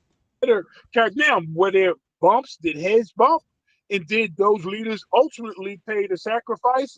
But I think we have to kind of give them a little more leeway in their program and what they try to do in the upliftment of our people. Now, I will come back to right now your most recent point. Sure. Yes, now none of those groups you mentioned. We had post offices and law offices and thriving communities that were repeatedly, not once, not twice, and in several regions of this nation. So no one has had that level of oppression. And you did mention Jim Crow. You left out redlining that still exists to this day. And then gentrification on top of that. Now, I don't read all that off so we can have this glorious. Big shout out to the brother Herman Smalls for getting in this coon ass nigga ass. Big shout out to the brother for getting in this coon ass nigga ass. Victimhood that we will walk around with forever, because I do believe you can blame a man for knocking you down, but it's your fault if you don't get back up and get together. That's all I'm saying. And okay. That's not what you fucking saying, coon. That's not what the fuck you saying. And that's not what you was alluding to. You said you weren't a victim. You said you were not a victim and you don't need the white man. That's what the fuck you said. The white man has fucking brutalized half of the motherfuckers on this goddamn earth. And the white man has offered reparations for these motherfucking people. But you the fucking sellout coon ass nigga talking about something, I'm not a victim. But everybody else is saying, hey man, we were victimized and they put their fucking hand out. You trying to slap niggas' hands away and tell us, nah man, you ain't no victim. Bitch, please. You a sellout coon ass nigga. Hey, are there obstacles? Yes. Okay. Is there competition? Yes. Okay. But I'm sorry. He's about to coon, y'all. Watch this. Watch this. He's about to fucking coon. Look, whenever niggas say, hey man, was there this? Or was there that? He's about to coon because he's about to say, but some other shit. Watch, he's about to fucking flagrantly foul you. Watch this. Okay. Are there obstacles? Yes. Okay. Is there competition? Yes. Okay. But I'm sorry. If a Vietnamese there you go, or someone from the South Sudan or someone from Uzbekistan gets to America somehow, some way, and in one generation we're eating at their restaurant, I told you we should be looking at them. And again, I hate. Told you that bitch ass nigga was about to coon. Told you. Hey, Earth is stupid. You know what the person from Uzbekistan didn't fucking have? They don't have a legacy of 283 years of fucking slavery. They don't have another fucking 70 years of fucking Jim Crow. They don't have that to deal with. So when they come over here, they're a brand new person. They don't know anybody. They can just start up a whole new business. But here in America, when a nigga want to start a new business, you know what we're laced and what we have to deal with? We have to deal with the highest population, which is the white motherfuckers who don't want to fuck with our shit. And they won't patronize our shit. But the person that comes from Uzbekistan, they'll patronize that shit because they'll look at it, oh, this is foreign, and they'll have a line all down the street to eat that fucking Uzbekistan food. But for a nigga, a black person, they don't want to fuck with us because by them fucking with us, they have to admit that they wronged us, and that's not something they want to do because the moment that they fucking admit, then they know that they have to fucking pay. You fucking clown. Yo, this dude's a clown, bro. This dude is a clown. This is a fucking dirtbag clown. You bringing up some fucking Uzbekistan nigga coming over here. Bro, This is sad, bruh. The state of the fucking Negro. And this nigga from New York City? This is the type of trash you niggas is pumping out? To say that in that sense, because what it suggests is that black people don't do that. Black people. No, it doesn't suggest that. It doesn't suggest that. It suggests that a person that comes from Uzbekistan, it suggests that they have a better chance of their hospital, their fucking restaurant. It suggests that their shit can pop off more than our shit can. It's because we have fucking close to 400 years of fucking being looked at as pieces of shit. Whereas the person that's coming from Uzbekistan, they don't have 400 years of being looked at as pieces of shit. They don't have that. You fucking clown. How can you not discern the basic shit that's on the table and looking at you? White people will line up. White people will line up to go to this person from Uzbekistan. They will line up to go to this person's restaurant. But the moment that you put black on soul food, nigga, please. Nigga, please. They want nothing to fuck to do with that shit. And you're such a fucking coon. You're so goddamn stupid. How can you not see this? How can everybody see it? How can everybody know it, but you don't know it? What's this coon ass nigga name? Reverend. Hey, Reverend, don't you see why there's not white people lined up to come to your motherfucking church, you bitch ass nigga, and only black people come? Why is it that you don't have a line on Sundays of a bunch of motherfucking crackers trying to come to your goddamn church? You want to know why? Because it's a black church. It's a black church. This is a clown, bruh. This dude is a fucking idiot. Like, he's a racist fucking piece of shit, bruh. People are successful. That's part of why you have to change the narrative, because black people are successful. Change the narrative to what? In America, there is no changing the narrative, nigga. If you, right now, you fucking coon, bitch ass nigga, if you opened up right now a restaurant, white people would not be all the way down the line stretching to fucking Brooklyn. But if a nigga from Uzbekistan opened up right next to you, you would have niggas stretching out the fucking all the way down to Harlem to wherever the fuck you at. You want to know why? You want to know why, stupid?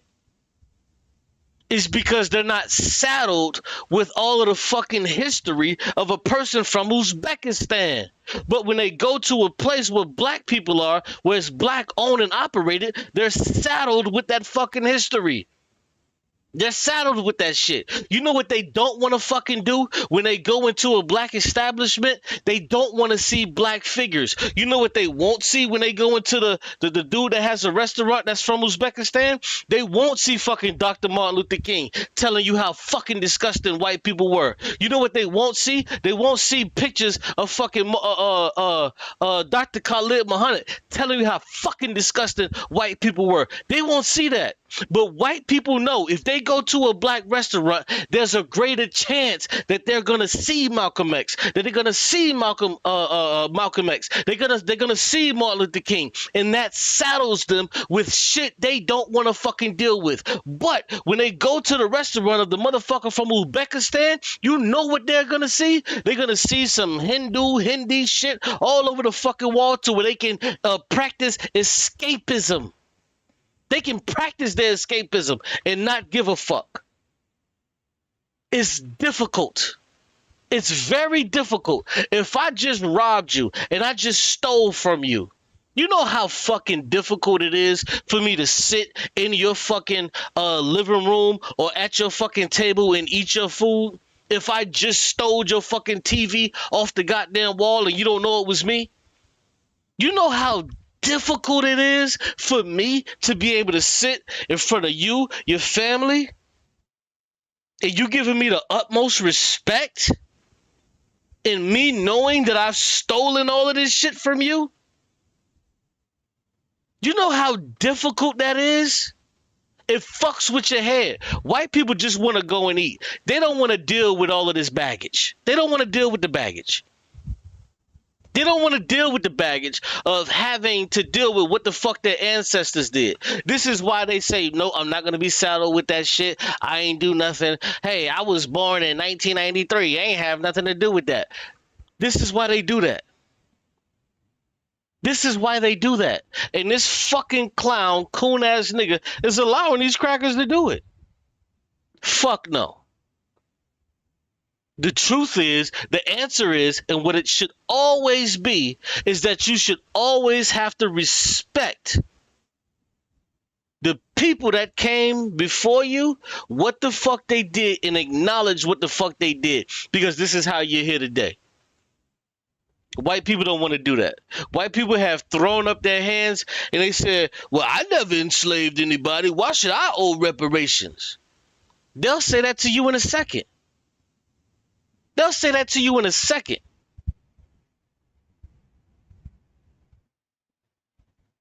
But these motherfuckers can come into our spaces and tell us, well, you know what, the Jews should get reparations for some shit from the country that we built on our fucking backs.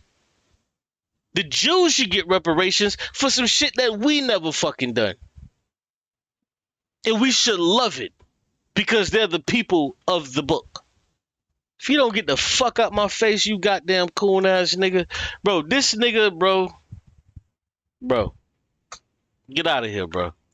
We're perhaps the Get most out of here, successful, we are the most well-educated, No, the fuck, no, successful. no, nigga. No, you ain't finna pull that small time shit on us. So we can forget about the foul shit you just said. We're the most successful, and nigga, no the fuck we not.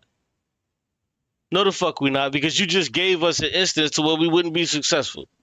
Minority group in this country, okay? Nobody has produced a Du Bois. Nobody's produced a Martin King, a Benjamin Elijah Mays. No one has produced a Ron Carter. Yeah, nobody has produced these things, but you're okay with giving these crackers a fucking mulligan to where they don't have to see this and they shouldn't have to deal with it because, hey, this person was born in 1987, so they shouldn't have to deal with this. It's motherfuckers like you. It's motherfuckers like you. Hold these goddamn crackers accountable. Because you know what? When one of their mothers, when one of their fathers died, who was a goddamn slave master, you know what became of those people that he owned? They were still fucking property. You had people in fucking slavery. You had people in slavery. Do you know that they used to give gifts to fucking little children? Oh man, it's Christmas time. What did you get? I got this. What did you get? I got that. What did you get? I got a Negro. I got a Negro that's supposed to follow me around and do whatever the fuck I say. It was crackers that they had this shit. And this coon ass nigga is running the fuck around like everything is okay. Nigga, if you don't shut your bitch ass up. A John Coltrane. No one has produced a Constance Baker Motley, a Shirley Chisholm. I mean, a Robert Smith, a Reginald Lewis. I mean, nobody's produced these people, but what you're doing right now is you're making every attempt to undermine these same people in the way how they fucking thought. You're making every attempt to undermine these fucking people. Man, a person like a woman like Shirley Chisholm would have looked at your fucking bitch ass and she would have been able to see that you was a fucking coon. Talking about his hour spending. How the fuck do you look Shirley Chisholm in the face and tell her the reason why you're poor, Shirley, is because of the way how you're fucking spending your money? Knowing good and fucking well we didn't make half a fucking dollar for every dollar that a cracker made. And you finna tell Shirley in her fucking face it's her goddamn spending and it's what we're doing with our money. Bitch, if you don't shut the fuck up, how the fuck do you look at Shirley Chisholm in her goddamn face and tell her, hey, you know what? Y'all was probably spending too much money on Netflix back in your day. You fucking clown. To say that black people have not succeeded in this country is a damnable lie. We are very successful. I think we need to talk more about our successes and less about the oppression. Now, let me give. No, we need to root out niggas like you. You old niggas that don't know what the fuck you talking about. We need to root out niggas like you. And see, this is something that my generation, the millennials, we have not done. We have not done, and we have not done enough. We need to root you motherfucking niggas out. And perfect example, if you look right here on the screen, Asylum car is dropping $7. For what? $7 for what? For this coon ass nigga? I see if you just dropping $7 saying, hey man, peace, I'm just dropping some bread. Shouts out to you. Niggas, bro, black people should be chastising, beating this nigga's back out to get him the fuck away from black people. This coon ass nigga trying to tell us that the reason why we're poor is not because of the wealth gap, it's because of the spending gap. You fucking clown. The fucking nerve. The nerve of this nigga. For a second. The Panthers, yes, they started out in 1966 as a nigga, we don't need no fucking history lesson from you bitch ass coon ass niggas. Unity Patrol Group. And Huey P. Newton, the brilliant student, studied the law. And he realized I hate these niggas, bro. How far you could be away from police. It was lawful to carry a weapon. And you. All right, bro, just get to the fucking point. Let me speed this shit up, bro. I can't stand a long talking nigga just talking for no reason because he know he fucked up. Let me fast forward this shit. I can't stand these niggas, bro. And in that regard, they were protected. But then, of course, the laws were changed. And at the same time, the Panthers were not initially Marxists. And I want to say that Marxism was introduced to the Panthers. Okay, oh, here we go. Turned out to be deadly because they. Here we go. This is right up my motherfucking alley. Here we go, y'all. Did say that they were going to lead violent overthrow against the United States. Not all of them, but that became the mantra. Okay, so listen to Dirtbag Jones. Listen to Dirtbag Jones. He said, oh, well, they became violent. Did you not want them to be violent? Because they were fucking aggressed upon. The Panthers were not people that were aggressing upon other people. They were aggressed upon, you fucking worthless loser. So what would you expect them to do? See, this is how you know. This would have been one of them niggas that would have took the money and would have shot King. This is one of these bitch ass niggas. The reason why they had to become aggressive is because they were being aggressed upon. They were being aggressed upon. So they was just supposed to sit there and just be like, hey, you know what? The moment they started utilizing their Second Amendment rights, what happened? It's just stupid, bro. Like, don't listen to niggas like this. These old niggas gotta go. And that was dangerous. It was dangerous. Deadly. And people like Eldridge Cleaver introduced that. Bobby Seale. People like Eldridge Cleaver introduced that. No, bitch. Nobody from the Black Panther Party introduced fucking violence, nigga. They were being aggressed upon. No different. Hey, Earth is stupid. Let me make this clear for stupid old niggas like you. Let me make this clear for old stupid niggas like you. In Korea, these motherfuckers was doing nothing to American people. But what did the fucking Americans do? They came over there and they killed millions of those fucking people. They killed millions of those people. They weren't being aggressed upon. Excuse me, they weren't aggressing upon American people. Everywhere you go and you look at fucking America, nobody was fucking with America. Every nigga was doing their own fucking thing, but America came and aggressed upon these fucking people. So they fought back. So this dumbass nigga is trying to tell you, oh, well, it was Eldridge Cleaver and Bobby Seale, and they came up with this and they came up with that. Nigga, what the fuck are you talking about? Were they supposed to just sit back and just get wiped the fuck out? Or were they supposed to defend themselves? You can go to North Korea. You can go to fucking Laos. You can go to all of these places all across the fucking earth. America aggressed upon these fucking people and they defended themselves. No fucking different than the goddamn people in Gaza.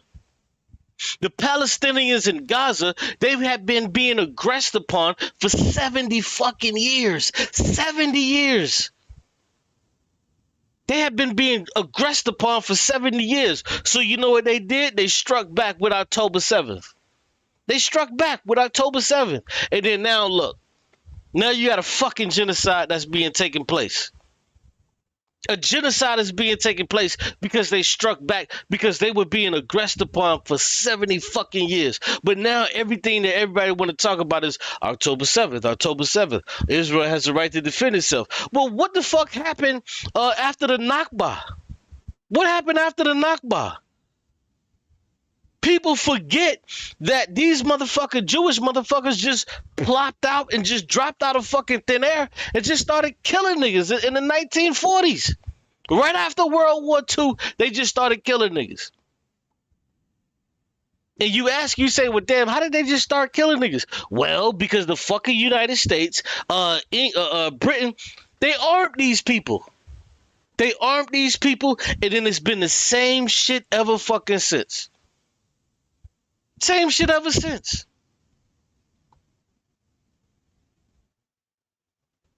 By looking at the Gazan people and saying, hey, man, you know, these motherfuckers, they went out and killed a whole bunch of motherfuckers on October 7th. That's the same shit that niggas was doing when we was enslaved. We did the exact same shit. It got so bad before the Civil War actually popped off. Niggas in America on plantations, bro, there was mutinies on plantations every other fucking day. Niggas was popping off on slave masters every motherfucking day. The shit got real bad. Like, y'all niggas better pay attention and look at history, man, and read these books. But you look at what was going on at the time, bro, these crackers want to sit back and talk about something. Well, the North went to battle with the South over slavery. Yeah, that was partially true. But, man, niggas was trying to save our own goddamn selves. We was trying to save our own goddamn selves, bro. Go to fucking Wikipedia right now and type in the mutinies. Matter of fact, let me pull this shit up so I can show you niggas. It was mutinies damn near every fucking day for like 5 years. Niggas was like, fuck this shit. We tired of this shit. Them niggas had the spirit of their ancestors because originally niggas was taking over ships, burning them motherfuckers, turning them bitches around, jumping out of them motherfuckers. Niggas was doing a lot of shit when slavery first kicked off, and they beat niggas into submission. But right before the Civil War kicked off, man, them niggas, what? They wasn't playing that shit. Them niggas was like, man, we out of here, bro. The slave revolts? Oh my God. Them shits was crazy. Yeah, let me pull this up so y'all can see this shit, bro. I don't know if y'all ever seen this shit, but this shit was wild. This shit was wild as fuck, nigga. This shit was the Wild Wild West on some shit, bro. Niggas wasn't just sitting back like how these motherfuckers like to tell you.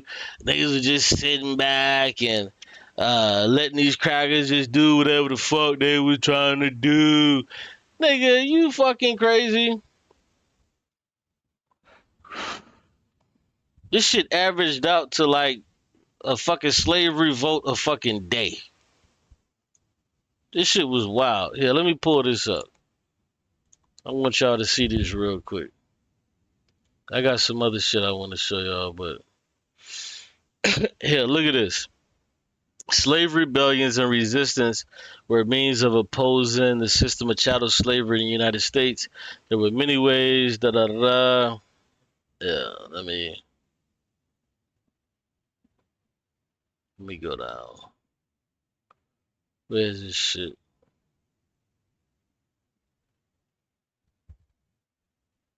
I wanna find the frequency. I'm trying to find the frequency. Shit was going down like every other day. Cause niggas was like, oh shit. Let me try to find this shit.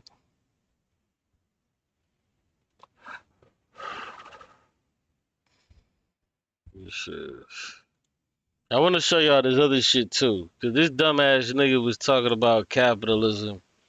And this shit is crazy, bro. Like, and this is what I hate about a lot of these dumb niggas that like don't know King. Cause he was saying some stupid shit about King. Like, look at the shit King was talking about for real. Hold on. Let me move this over so y'all can see. Oh, let me zoom in so y'all can see. Look at what King was talking about, bro. He said, I imagine you already know. This is a letter that he wrote to Coretta. He said, I imagine you already know that I am much more socialistic in my economic theory than capitalistic. Capitalism started out with the noble high motive, but like most human systems, it fell victim to the very thing it was revolting against. So today, capitalism has outlived its usefulness. Bro, MLK was all for that fucking capitalism bullshit. And he said this here, he says, in a sense, you could say we're involved in class struggle. So he understood class struggle. He had red marks. He knew what it was. He went on to say in a speech to the Southern Christian Leadership Conference in the ATL, he said, and one day we must ask the question, why are there 40 million poor people in America? And when you begin to ask that question, you are raising questions about the economic system, about a broader distribution of wealth.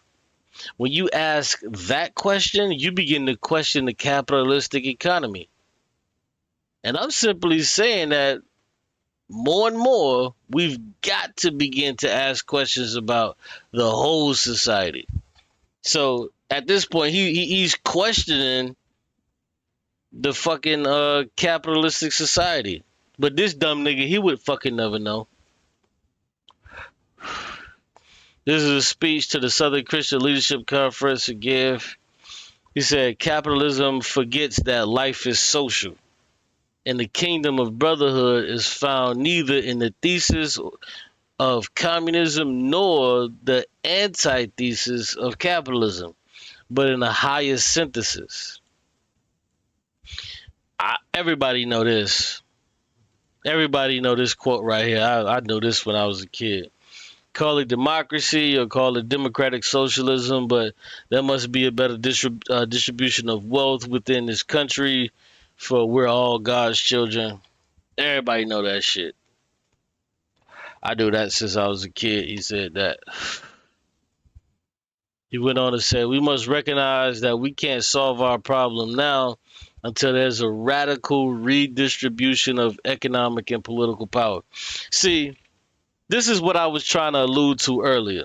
When these stupid niggas, bro, we got to be honest. When these stupid niggas get to talking this dumb shit about, well, we have to grow our own gardens and we have to start getting our own banks and all of this dumb shit, bro, don't listen to these niggas, bro.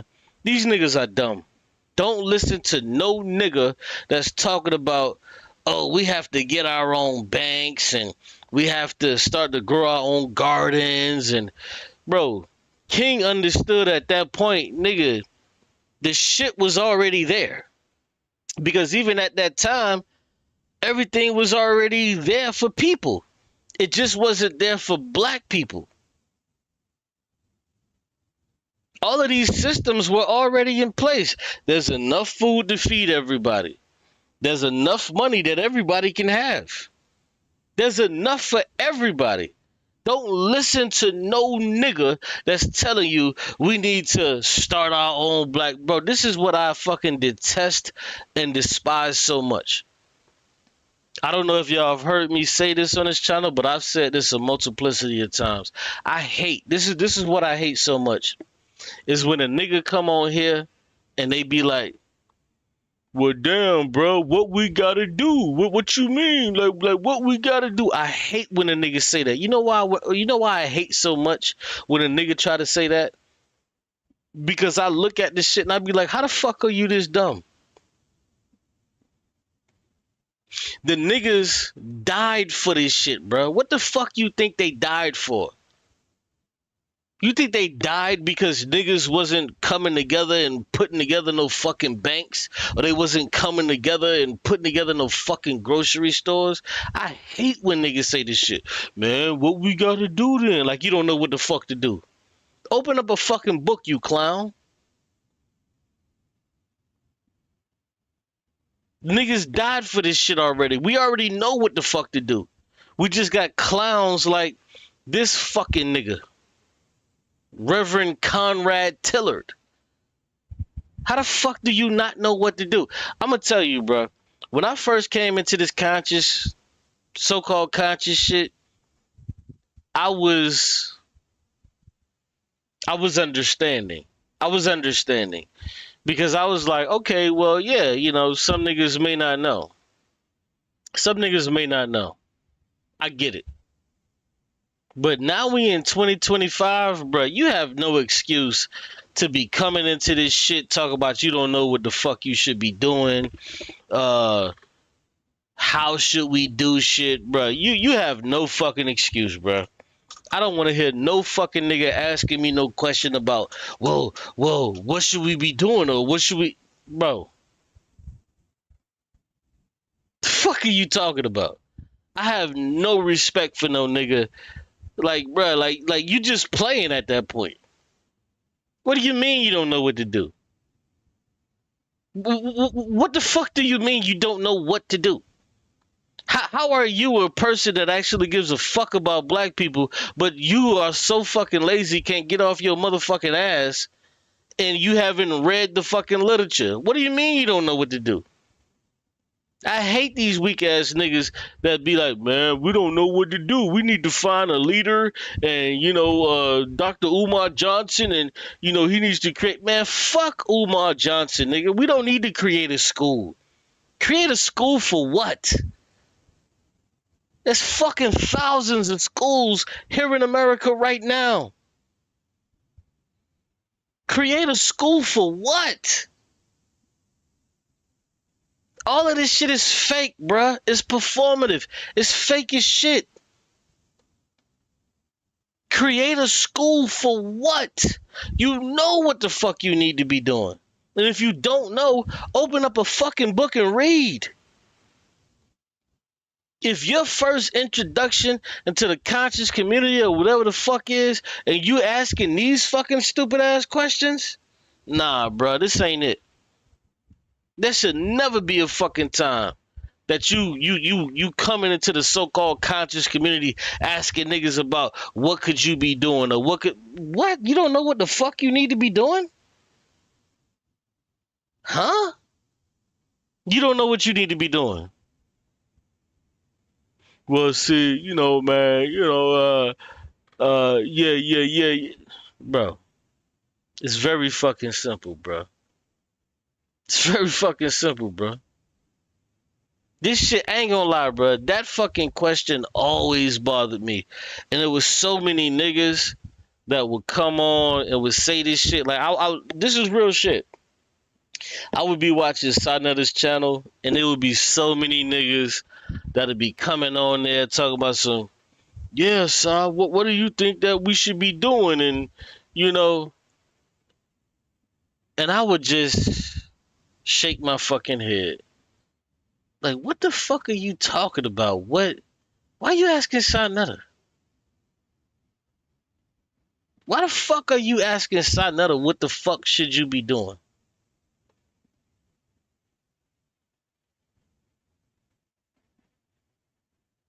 Niggas is talking crazy shit, dumb shit. Sonetta on the phone ain't even paying attention to these motherfucking goofies. And these niggas is trying to make, like, come on, bro. Like, stop. You niggas should know better. Niggas ain't read a fucking book, can't read a book. I don't know. Maybe what they say is right. Maybe what they say is right because they say the average American reads at a fucking 4th grade level. Maybe that shit is real. I don't know. I've been fighting against that stat mentally. I've been fighting against that goddamn stat. Cause to me that shit is like, it's wow. How the fuck? But that's what they say. They say, bro, hey, what's going on, Trust and Believe? What's going on, bro? But people been saying that shit. They say, man, the average American reads at a fucking 4th grade level. I don't want to believe it, but it's like, fuck. Like, I'm slowly starting to believe that shit. Like, yeah, maybe a lot of these niggas are dumb as fuck. Maybe they are dumb as fuck. It's crazy. You're right. And you know, that's right. We had many more voices, and you are correct. And these were voices. Now, I have come up with the term guerrilla journalism for what a lot of us like Sarnetta and other brothers who will come out and without any journalistic training, but will provide a voice and a platform that we can do what we're doing right now. Speak about our issues. You mentioned, right, Sharpton has one vote. All of us have one. But I'm wondering, how much are we, or even with Brother Eric, the messaging has to be something that our people can resonate with. Now, I'm thinking, has there been some missed opportunities? Because I ran off a list of all the great things Brother Eric Adams has done, but I don't hear that replayed throughout any of the media. I don't hear those fine points being lifted. Even in our conversations, we haven't even mentioned that he was one of the founding members of 100 Blacks in Law Enforcement. Now, that was one of the most radical movements at most the radical times when police brutality. Yeah, but those very young people you talk about, we've been struggling longer than Zoran has been alive. He's 33 years old. We've been struggling longer than Zoran has been alive. So what the fuck you gonna do about it, nigga? What the fuck is Eric Adams gonna do about it? And don't try to give me the bullshit. Eric Adams is the fucking mayor right now. Bro, I wish Sinetta would have opened up the fucking panel so where I could have just talked to this fucking goofy ass clown, bro. I wish he would have opened up the fucking panel, bro, so I could talk to this fucking clown. Cause this is idiocy live in action, bro. I would have cooked this stupid ass nigga, bro. One thing I can't stand is a dirtbag coon ass nigga. You know, top of that, you got Reverend in the you got Reverend in your name? Yeah, nigga. Yeah, nigga, you would have got everything, bitch. When did a 33-year-old privileged kid that grew up in a $1 million penthouse on the Upper East Side become our savior? Nigga, no, the dude ain't saying he's your fucking savior. Nobody's saying he's your fucking savior. It's just stupid niggas like you that just want to continue to vote for Eric Adams because he's black, even though he ain't doing shit. Eric Adams ain't doing shit for New Yorkers. And it's stupid niggas like you that just want to keep voting for the nigga. For what? You got so much to fucking say about Zoran Mamdani. I have things that I don't like about Zoran Mamdani, but goddamn, can you tell me what the fuck? Why niggas? Why isn't this a fucking poster to where you should be telling niggas why they should be voting for fucking Eric Adams? Like, dude, you're a clown. You're a clown. I got shoes older than him. Talk about it, man. You know, I'm not looking. I got shoes older than him. What the fuck does that mean? What the fuck does that mean? You got shoes older than apartments. Watch this. You got shoes older than Zoran Mamdani? Guess what? You also have shoes older than apartments that people fucking live in that has now fucking doubled since fucking Mayor Eric Adams has been in office too. Yeah, that too. You got shoes older than fucking apartments that are ratty fucking apartments that niggas are now paying double the fucking price since 2021. What about that, clown? He can't tell me nothing. In fact, he can sit down in my class and I can teach him. So I'm not looking for some 33-year-old. The other thing is the DSA, the organization that he is in. It is a communist social. Oh my God, this nigga's He said the DSA. The DSA is the Democratic Socialists of America. Bro, you fucking idiot. It's not communist. They call themselves socialists, but they're not even fucking socialists. So how the fuck do you claim that they're fucking communists? Yo, this dude's a rat, bro. This dude's a piece of shit. Do you hear this idiot? Well, he belongs to the DSA. Zoran Mamdani is a fucking sock them. Real niggas don't fuck with him. Real niggas don't fuck with him. That's really communist. Niggas ain't fucking with him. But niggas know that he's better in in the plans that he has is better than fucking Eric Adams. This dumbass nigga can't even fucking understand the difference between communism and fucking socialism. Like this is idiocy. Look, he can't tell me nothing. In fact, he can sit down in my class and I can teach him. So I'm not looking for some 33-year-old. The other thing is the DSA, the organization that he is in. It is a communist socialist organization. You stupid nigga, bro. It's not even, listen, it's the Democratic Socialists of America, but these motherfuckers are not even really socialists for real. And they damn sure ain't no fucking communists. He's so dumb, he don't even understand what the fucking DSA is, bro. These people are sock dems. They're not even real fucking socialists. They're sock dems. Like, it's so crazy how this dude can be talking and then nobody can give him no fucking pushback. Nobody can give him any pushback. Come on, Si, you got to do better, bro. You got to get people on here that can really have the conversation with this dude, bro. You got to get people on here that can have a conversation with this dude, bro. Because he's running wild about shit he doesn't know what the fuck he's talking about, bro. This dude has no fucking idea what he's talking about, bro. You have to do better, Si. Come on, man. I fuck with you. I respect you. This nigga is a turd. This idiot is a fucking turd, bro. He can't tell the difference between a socialist from a democratic socialist, from a democratic socialist to a fucking communist. He can't tell the difference. He can't tell the fucking difference. Bro, get the fuck out of here, bro. Get the fuck out of here, bro. Made up largely of white left-wing people. Bullshit. Bullshit. Bullshit. Bro, you have to understand one thing, bro. The DSA had nothing the fuck to do with why he won the primary, bro. It had nothing to fuck to do with it. It was, number one, mainly, it was his stance on fucking Gaza and Palestine. That was mainly his fucking stance. This dude is not even paying attention to what the fuck is going on.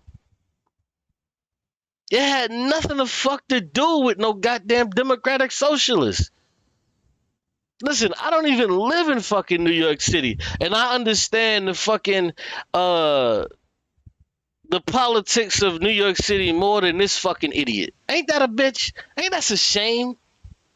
I understand the politics, and I understand what the fuck is going on more so in New York City than this fucking idiot does. That's crazy. You look at his go to my Facebook page, Conrad Bennett Tillard. I posted all of his advisors, and all of these are rich white kids that come into New York, and many of them have gone to the top schools, and they have their own ideas about how. Yes, because you have to understand. See, bro,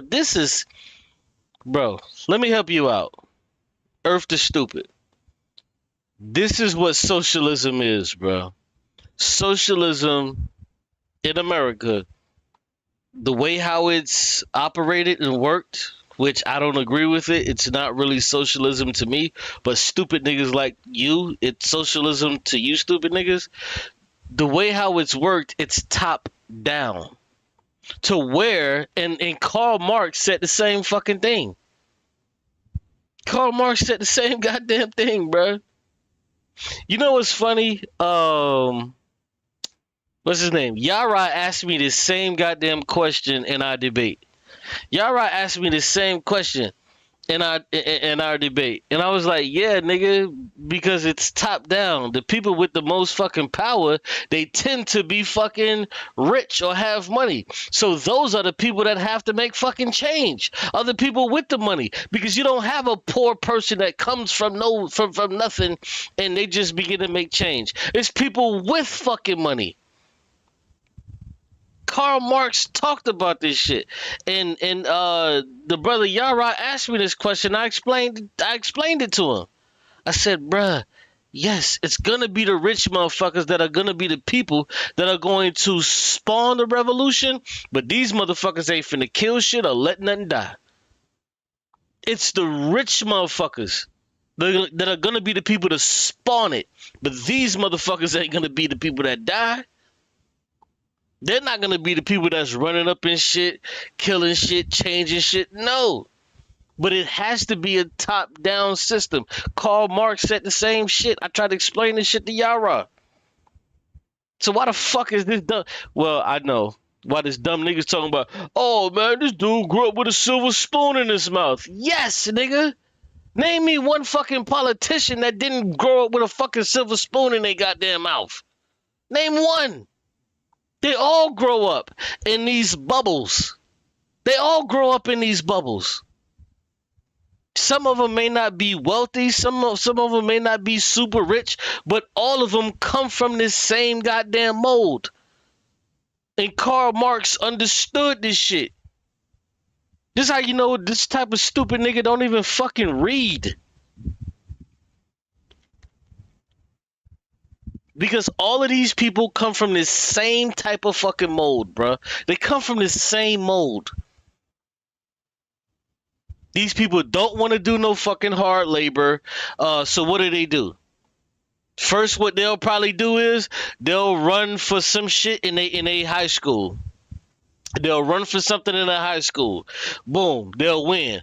So now they figure out, okay, this is how you run, put together a campaign, and then what happens? Then they run for something very, very local, extremely local. And then they'll run for something a bit more broad. And then next thing you know, they're running for mayor of something. And then what happens after that? They're running for governor of something. And then after that, they're running for fucking president. Karl Marx explained this whole fucking shit. But if you don't fucking read, and if you're a stupid fucking nigga like this nigga, you will never get it. Poor people are too busy doing what, sir? What the fuck are poor people too busy doing? They're too busy fucking working to be trying to run for some shit. Poor people are too busy working. But these people with a little bit more money than everybody, guess what they can do? They can get some money from their mother. They can get some money from their mother's side or their grandfather or their father's side. And they can get a little bit of money to help them out, to give them that little bit of boost so they can be whatever for the city. They'll get that little bit of money. Now they have name recognition. Now they'll do what? Run for something a little bit bigger. It happens to all of them. They all work this way. Poor people who don't have fucking money to run for shit. They just don't. Obama wasn't some fucking poor ass nigga from the south side of Chicago and he ain't have shit. And no, that's not how it happened. His fucking white side was motherfuckers with bread. They ate that shit. It's what it was. Obama ain't come off and try to tell you, oh, I'm just a poor nigga from... No, he ain't tell you that. He never ran off of no shit about he was some poor nigga from here, some poor nigga from there, and he ain't have this and he ain't have that. Obama never ran off of that. But he never ran off telling you that he was rich either. He never done that. But he understood black people wouldn't give a fuck. They was going to vote for him regardless. And we did. En masse.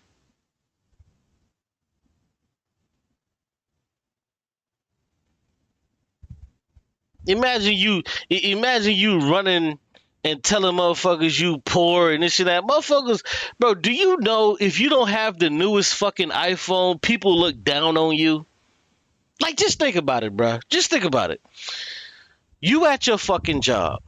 Everybody gets the new fucking iPhone, whatever they on right now. Somebody tell me what they on. I don't know.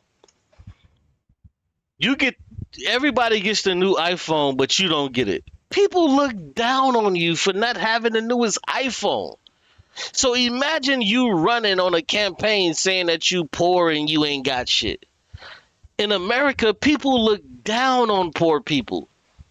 People don't want to elevate poor people. That's not how this shit works. You have to have that.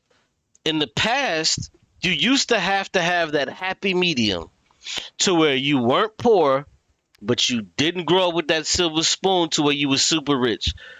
Donald Trump changed the whole game.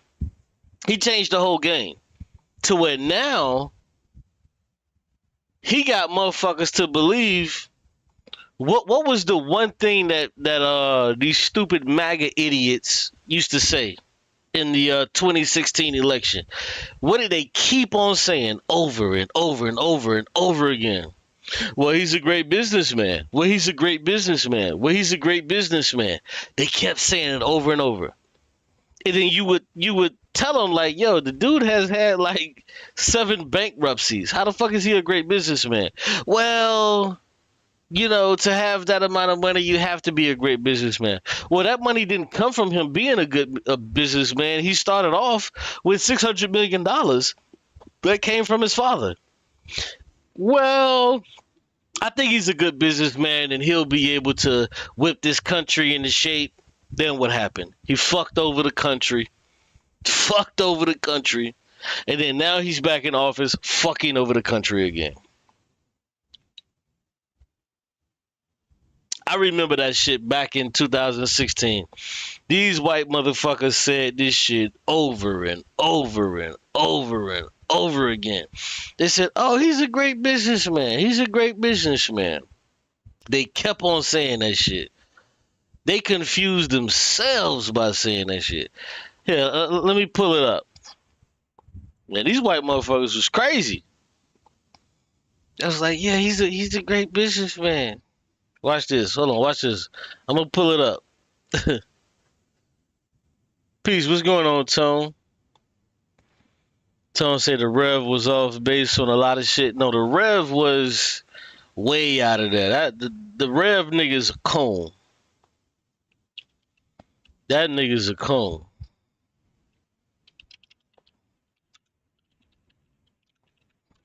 That nigga's a cone. I'm not gonna spare any motherfucking expense. That nigga, the Rev nigga's a cone.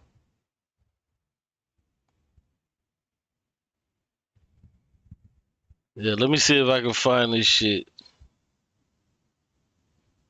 Donald Trump is a great businessman. He's a great businessman.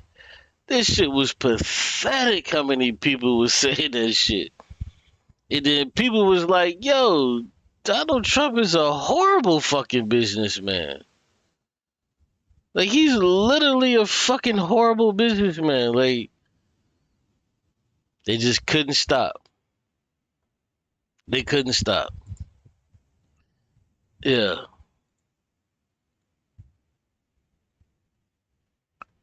Look at this shit. We can go to Robert Reich. I like Robert Reich. I like Robert Reich sometimes, but we can listen to Robert Reich. Entire candidacy is based on a lie. I'm really a good businessman. I'm so good at business. Oh, Not true. Trump is a business failure.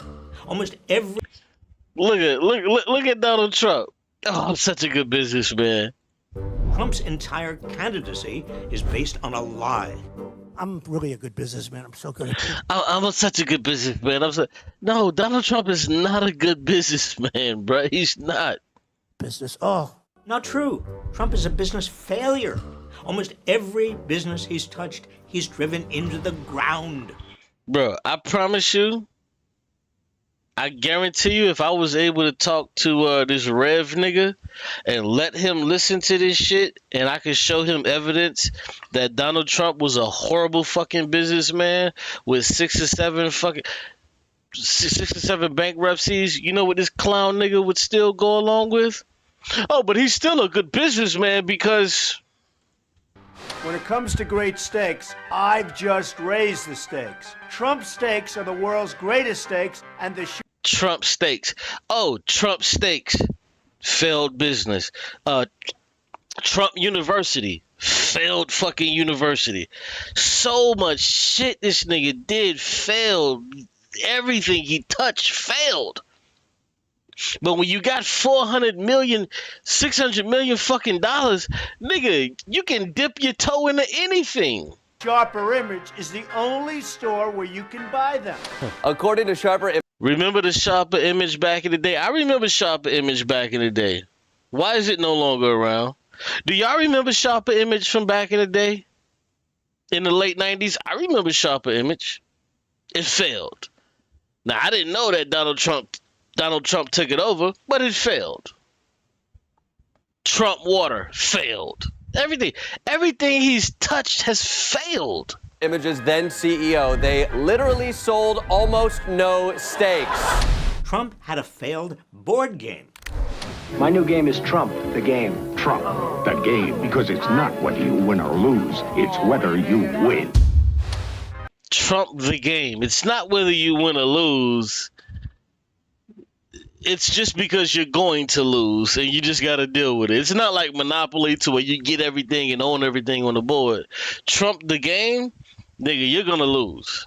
A failed bicycle race called Tour de Trump. A failed football team. It's going to stay strong. It's going to stay strong for a long time. Oh, yeah. Remember the football league? I know some of y'all old enough to remember the football league he had. He had the New Jersey, what was it? The New Jersey Cowboys or some shit? I forget the name of that team. It was the New Jersey something he had. Remember they had that league back in the day? Y'all remember that league they had? Failed on that. No, was it the USFL? I don't know. It wasn't the USFL. It was another league.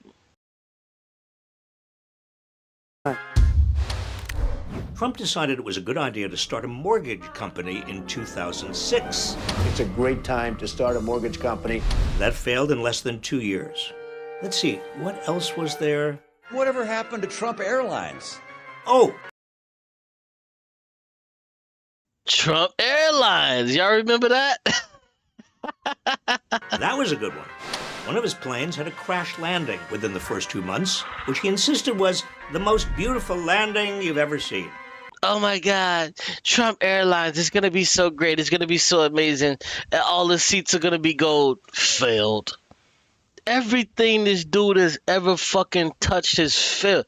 Oh, it was the USFL? Oh, that's what it was. The New Jersey Generals. You're right. It was the New Jersey Generals. You're right. It was the New Jersey Generals. That's 100% right. Was it the USFL? I thought it was that other league. Yeah. Because ain't that's the league that they gave what's my man name? fuck, I forget his name. And then he became quarterback of the 49ers. What was his name? Steve Young. Steve Young was in that league. Yeah, Steve Young was in that league. Yeah. Yeah, it was the New Jersey Generals. That's a fact. The business failed within 3 years. How about Trump University? Failed. And then there's Trump Magazine. Failed. Trump Vodka. Failed. Trump Travel, Trump Ice, Trump Network. Failed. Failure. Trump has even managed to bankrupt multiple casinos. How do you lose money running a casino? Oh my God, bro. Trump is a fucking failure, bro. The dude is just a whole failure out here, bro. Everything he touches turns to shit. There's an old joke that the easiest way to make a small fortune is to start with a large one. And that's exactly what Trump did. Multiple analyses show that if Trump had simply invested his multi-million-dollar inheritance in an index fund and didn't touch it, he'd be a lot richer than he is now. It was Doug Flutie, and it was the quarterback from the after the league folded. Doug Flutie went to Buffalo. Doug Flutie went to Buffalo, and Steve Young went to the 49ers. That's what it was. After that league folded, didn't they have a running back that went to that league too? It was what was the running back? The black dude. Didn't he go to play for Dallas after that? It was a running back. Fuck. What was his goddamn name? They had a running back. Shit. Damn. Who was they running back? Damn. I know Doug Flutie went to he was out of Boston College. I remember he went to Buffalo after that. I remember Steve Young went to the 49ers, and it was a running back. I forget his name. What the running back was. He went to I don't know, was it Dallas or what the fuck? Did I forget his name? I forget his name. Y'all probably know. Now think about that. His entire life's work has been less successful than if he'd done nothing. And when he was president, Trump ran the country like he ran his failed businesses. He added $8.4 trillion. Yo, can you look at that number? When Donald Trump was first in office, hold on, I want to show y'all this shit. So, what you had was, damn, what's his name? Bill Clinton. Bill Clinton actually had us at a deficit for about 2 years, right? And we was in a deficit of like 2 or 3 billion. But then Donald Trump came along, and this motherfucker added 8.4 trillion. Oh, it was Herschel Walker. You're right. It was Herschel. You're right. It was Herschel Walker. And Herschel Walker went to go play for, I think, Minnesota. Herschel Walker went to go play for Minnesota, I think. And then Jimmy Johnson traded to get Herschel Walker. I think he traded his whole draft or something like that to get Herschel Walker onto the fucking was it? Yeah. Jimmy Johnson traded his whole draft to get Herschel Walker to go to the Cowboys. I think this was probably like 86, 87, and that shit didn't work out. And then they fucked around and they drafted what's the white boy, the quarterback? They end up getting Troy Aikman. They got Troy Aikman, and they picked up the playmaker. They picked up the playmaker, the wide receiver from UM. They picked up Emmitt Smith. Not picked up, but they drafted. They drafted Emmitt Smith from Florida, and the motherfuckers was on their way. They was on their way. They was on their way. That's facts. Damn. Shit, you niggas taking me back. Yeah. They drafted Troy. Yeah, they just started drafting better. They drafted Troy Aikman, drafted the playmaker. They drafted Emmitt Smith, and shit, they was on it. I think, what did they got? Emmitt Smith, and they got Troy Aikman in 88. They got Emmitt Smith in 89, and shit, they was on it. I think no, my bad. They got Troy Aikman because Troy Aikman come out in that Troy Aikman came out in the 87 draft, and Troy Aikman came out that 87 draft with Bernie Kosar, and yeah. Oh, was Bernie Kosar 87 or 83? I think Bernie Kosar was 87. I think he was 87. So they came out, drafted Troy Aikman. I think a year later they got Emmett. Walker went to Dallas. No, I think it was the opposite. I think he went to the Vikings. Yeah, it was the opposite. He went to the Vikings and then he went to Dallas. Yeah, he was at the Vikings and then he went to Dallas. I think it was the. Hold on, no, you're right. He was at Dallas. And he went to the Vikings. Yeah, you're right. You got it right. You got it right. He actually went to the Vikings. Yeah. You got it right. Yeah. Because my Eagles picked him up. Yes. You got it right. Now you got it right. Yeah, he was with the Dallas, and then they traded him to the Vikings. Now you got it right, bro. You got it right. I'm starting to remember. You got it right. You damn right. He was at Dallas and he went to the Vikings. Yeah, you're 100% right. You 100% right. Dollars to the national debt, largely through his tax cuts for the rich and big corporations. Trump has managed to survive every one of his business failures by leaving other people on the hook, leaving workers unpaid, shafting his investors.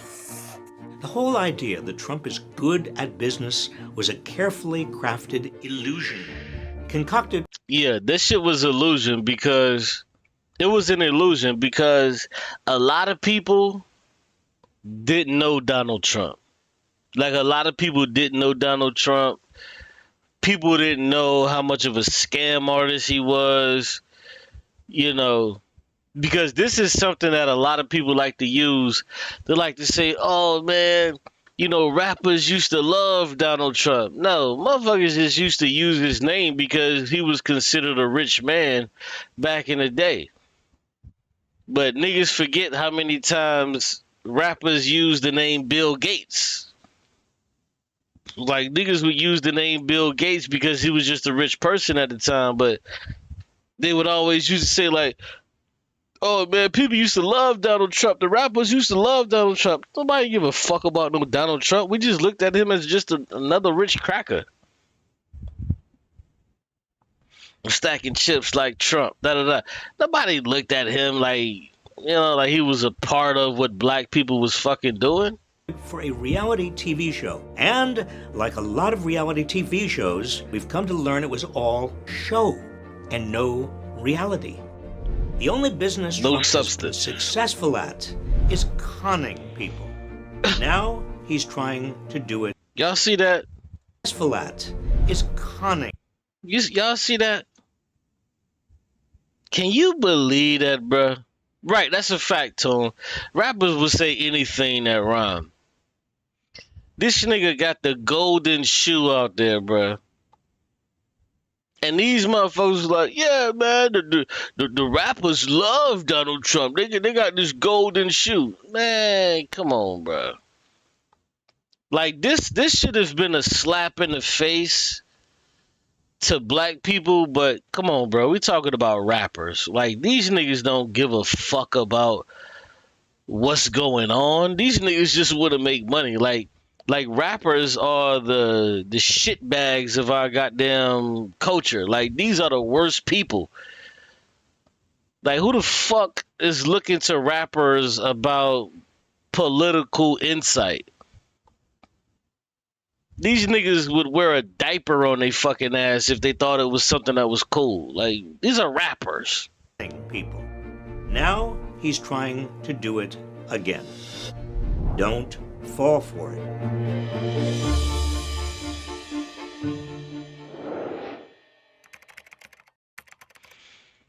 Yeah, Donald Trump is a fucking loser, bro. Donald Trump is a fucking loser. Yeah, let me see if I can find another one. Yo, Donald Trump is so bad, bro. I don't think this. I'm gonna be honest with y'all. I don't think that the average person actually understands what the fuck Donald Trump is doing. I think that is the greatest affront of what's actually happening, is that most people, bro, don't actually understand what Donald Trump is doing. Most people don't understand what this guy is doing. Because if I'm being honest, bro, most people don't fuck with politics. Most people actually don't fuck with politics. Musk is a very good business person. Yeah. Don't Look, perfect example. People think Elon Musk is a good business person. Trump is not. Look, Elon Musk is genuinely a good business person. He did not found Elon Musk is a fucking retard.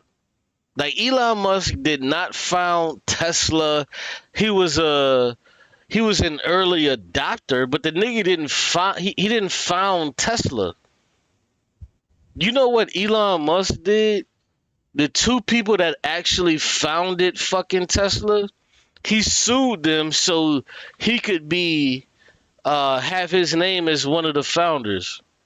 Tesla, but he made it big. He's always onto things. He takes his shots. He does. He's a very good entrepreneur. Donald Trump is a bunch of cheats and fakes that he.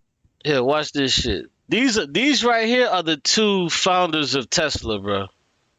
These are the two founders of Tesla. Here, look at this shit. The real story, how Elon stole Tesla. Hold on. I want y'all to see this shit. Oh, goddamn. Actually had two CEOs before that happened. The first one... I'm not sure.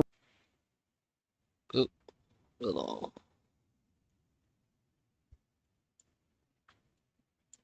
The real story of how Elon stole Tesla. Like, a lot of people don't know this shit, bro. A lot of people don't know this. Why he has to also say that he was a founder when he wasn't. Yeah, whatever. Elon Musk is one of the co-founders of Tesla. It says so in this court document, but many of you will disagree. He took these motherfuckers to court to make sure that he's now considered a co-founder of Tesla. Like, this is who the fuck Elon Musk is. Like, it's crazy. Check it out.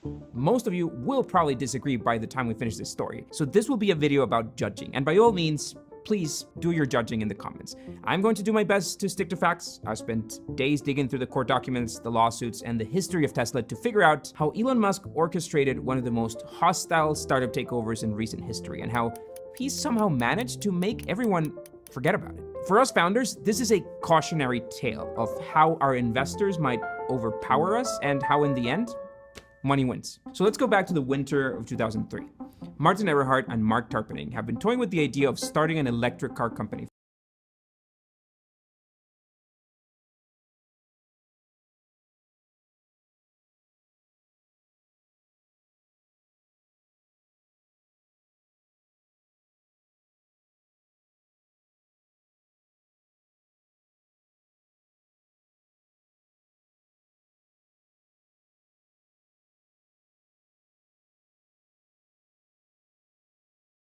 For a while, and they've been meeting with various people.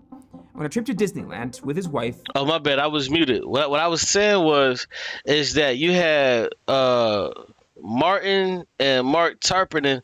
These was the original guys that actually founded Tesla. This dude, Elon Musk, wasn't even fucking around. But what he did was he sued so he could, because he had invested so much money and he was at that point then the CEO. He sued just to make sure that he could be considered a CEO, like, because he had bought out the company. Like, this dude is a piece of shit. So now you can't say that Elon Musk is not the founder because he sued to where he could be on the paperwork. In January, Mark coins the name Tesla, and he bought the domain, and then by July 1st, they've incorporated the company. Martin is going to serve as CEO, while Mark is going to serve as CFO. But who's the CTO? Don't you need one if you're starting a tech company? I would serve as CFO, but who's the CTO? So, coins the name Tesla, and he bought the domain, and then by July 1st, they this is 2003. Martin is going to serve as CEO, while Mark is going to serve as CFO. So this is 2003. Elon Musk doesn't even exist at this point. So what is a CEO? CEO is Chief Executive Officer. CFO is Chief Financial Officer. So they were working in tandem, Martin and Mark. They were working in tandem. You got your CEO, which is your Chief Executive Officer, and you have your CFO, which is your Chief Financial Officer. And now in some companies, the way how they work, they have a CIO, which is your Chief Information Officer. But they didn't have a third person, so it was just them, and they worked in tandem. Elon Musk was nowhere to fuck around. Nowhere around at this point in 2003. Nowhere around. But who's the CTO? Don't you need one if you're starting Chief Technological Officer, nowhere around. a tech company? I was pretty convinced, working with Martin, and we were looking through the numbers, and that it was going to be possible to make the thing that made the car go. But I was very concerned we weren't going to be able to make the car to go around it. Martin Eberhard was an engineer, both a computer scientist and an electrical engineer. He began his career at Wise, a computer company that eventually became a part of Dell. And he eventually left Wise to start a company with his friend, Mark Tarpenay. Mark had been working at Textron in Saudi Arabia and bonded with Martin by playing Magic the Gathering. The company was called Nuva Media, and they developed this thing. This was one of the first e-readers in the world, released in 1998. For context, this is 9 years before the Kindle and 12 years before the iPad. And guess who bought that shit? And this is why we say billionaires don't fucking make shit. They don't work. They buy shit. Who the fuck bought that? Jeff Bezos. He bought the shit, turned it into the fucking Kindle, the e-reader, and there you have it. It sold for $499, which is about $950 today. It weighed over 1 pound, and it could hold, wait for it, 10 books. They actually tried to get Jeff Bezos and Amazon to invest in this thing, but they couldn't really strike a deal. Jeff who? And instead, they went with a $4 million round of funding that was led by Bertelsmann and Barnes & Noble. They sold 20,000 units the year after. And even if this business... And what happened after Barnes & Nobles? Remember back in the day, I don't know if y'all remember. Remember Barnes & Nobles? I remember Barnes & Nobles as a kid. Barnes & Nobles bought that shit, and then Jeff Bezos did what? He bought Barnes & Nobles. People think that Jeff Bezos started off and he didn't have any money. This nigga had millions of fucking dollars that his parents started him off with. That's how he was able to buy fucking Barnes and Nobles. Come on, man. Let's go. This wasn't really working out, mostly because nobody had actually digitized their books at the time. They ended up selling the company for $187 million. So after this little adventure, Martin and Mark were good friends, they were partners, and they were loaded. Something else was happening in the 90s, besides grunge and Super Nintendos and my coming of age. California released this law, the ZEV, or the Zero Emission Vehicle Rule, which mandated that major car manufacturers had to offer a zero emissions vehicle by the end of the decade. So check this out. This is the 1990 version of the Zero Emission Vehicle Program. It said that by 2003, 10% of new vehicles produced had to be electric. Today, 2024, not even 1% of the US fleet is electric. We're far behind the rest of the world. I actually collaborated on a video with The Hustle precisely on why the US is lagging so far behind. You see that? Collaborated on a video. You see BYD? What is BYD? BYD is the Chinese company. BYD, build your dreams.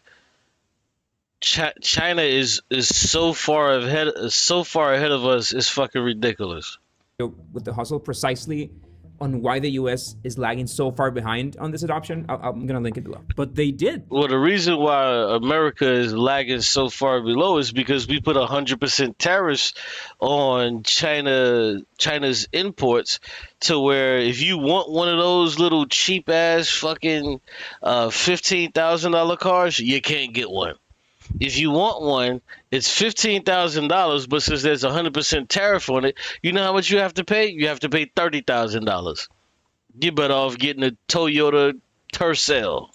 Car companies started manufacturing actual electric cars in the 90s. GM spent about $1 billion developing the GM EV1, which went into production. It had an 18-kilowatt lead-acid battery with a range of about 70 miles. Just at the time when I thought I might go buy an electric car, maybe an EV1 or something, they were no longer available. They were actually being taken off the market. And in fact, if it was an EV1, they were actually taken back from the owners and destroyed. So the mandate was gutted in the early 2000s when everybody realized that this 10% adoption goal was just impossible. The mandate still exists, it just became less strict. And this is, in part, what sparked the idea for Tesla. There was a small company in Southern California called AC Propulsion, very homemade. The majority of their income had come from doing small projects for the car companies as they were trying to make electric car demonstrations. But now that the electric car, the zero emissions vehicle mandate had been gutted, so I reached out and actually rescued them. I invested some of my own money into the company and tried to get them to build me personally a car. These guys had the money, but they didn't have the expertise. They had some hardware experience, sure, but no car manufacturing experience. I basically financed them to convert their car to a kind of a crude lithium-ion battery pack. That's where it began. They spent the months leading up to that incorporation date talking to potential partners, and their whole idea was to focus on the tech inside the vehicle and get an external company to partner with them and build the actual car part. Lotus was able to write a letter for us that said, if this company can do what it says and gets funded and everything else, we might be their partner. Might. They were finally incorporated in July, and soon after they hired this dude, Ian Wright, as their first employee, and also without a background in car manufacturing. They're both neighbors of mine, and I bumped into Mar Party, and he said, hey, I know you used to build and race cars. A friend and I were thinking about building high-performance electric sports cars. What do you think? And I said, I think you're crazy. They're golf carts, aren't they? Ian's literal LinkedIn note about his tenure in Tesla says, I pitched Tesla to Elon, and he became the first investor. That was a great call for both parties. Now here's some intrigue for you. That LinkedIn bio says Tesla co-founder. He was employee 3. He flew with Martin to pitch Elon at the very early SpaceX headquarters. Well, he most definitely wasn't there when they incorporated the company, and yet he gets to call himself a co-founder. And no lawsuit for him? Hold that thought. One of the great things about pitching to Elon in this context is that a lot of times we would pitch to the VCs and to other angels. They would say, what you're trying to do is so crazy. You're trying to make an electric sports car. That's insane. We are pitching to somebody who is actually trying to make rocket ships. So Elon was in. He invested in Tesla's first round of funding, a $7.5 million Series A, of which Elon contributed $6.35 million. And now before we go on, let me explain this ordeal with rounds of funding. All businesses need money to get started. Most businesses use money from the founders and they start selling, and then they use their own revenue and their own profits to continue growing. But some companies need a shit ton of money to even exist. They may need to develop a product or software or a spaceship before they can get customers. And sometimes all that R&D money goes to waste, and they end up as company forensic story so that we can make videos for YouTube. But when it works, you get the Teslas and the Metas and the Amazons of the world. Tesla made about $15 billion in profit in 2023, and that's only bound to grow, but in order to get there, it had to burn through $11 billion worth of investments. And even if you're Elon Musk, nobody's gonna give you $19 billion up front just to build your company, so funding is raised in rounds. Nowadays, a pre-seed round is what comes first, and it's raised by a solid group of founders with talent, with a good idea, and with some initial traits of a prototype. It's usually in the hundreds of thousands of dollars. Now, if the founders have money, they can bring that capital themselves. If you're in this path of racing alphabet rounds of funding for your startup, maybe we can help. I love telling these stories on YouTube, but that's not really what pays my salary. We, Slidebean, we're a venture-backed startup. We're a 500 company. We raised our own pre-seed and seed rounds, and we've been helping companies for over 10 years navigate this fundraising mess. We've helped thousands of pre-seed companies write the deck that got them their first funding, all the way up to Series B companies like Qube, who worked with our team for weeks to craft the pitch deck that raised them $36 million. But for most founders, the way we can help you is with a subscription that we've created that gives you monthly pitch deck reviews with our team, fundraising, strategy calls, access to every tool and template that we've ever built, including our investor finder and our AI pitch deck builder. And all Accelerate subscriptions also start with a kickoff call with me. And it's just $99 a month. I'll link it below. We self-funded it first. Some of my money, some of my brothers and friends and stuff like that, little bits of money here and there. And we were also touching the VC community, particularly ones that had made money on our previous investment. The seed round comes after the pre-seed round. But back in that day, the VC capital naming convention didn't exist. So these guys probably considered their early money a seed round or a founder's round. And that meant that the first venture capital round would be their Series A. Contrary to what people think, in each round of funding, new shares of stock are issued to the new investors. It's not that a percentage is sold, it's not that you're transferring shares to an investor, but rather the company creates new shares every time. We have a whole video about this. Now, we know from Tesla's S1 filings, which is the stuff that you have to file when the company's about to go public, that about 15 million shares were issued to Tesla's Series A investors at a price per share of about 49 cents. Now, these shares probably represented something like 30% of the total shares that the company had. So if 30% of the company was worth $7.5 million, that means that the business was valued at about $25 million, which would make no sense in traditional businesses because they are just a few guys with an idea. But these companies have such a massive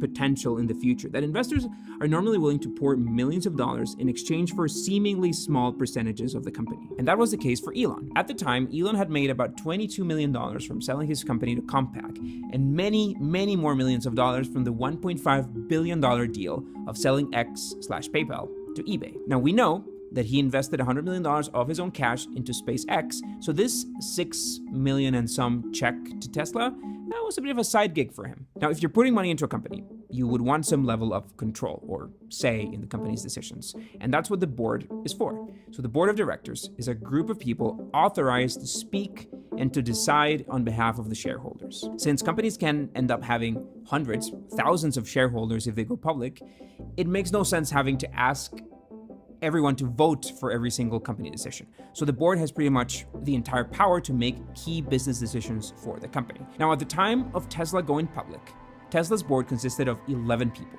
3 members were elected by their Series A and Series B investors.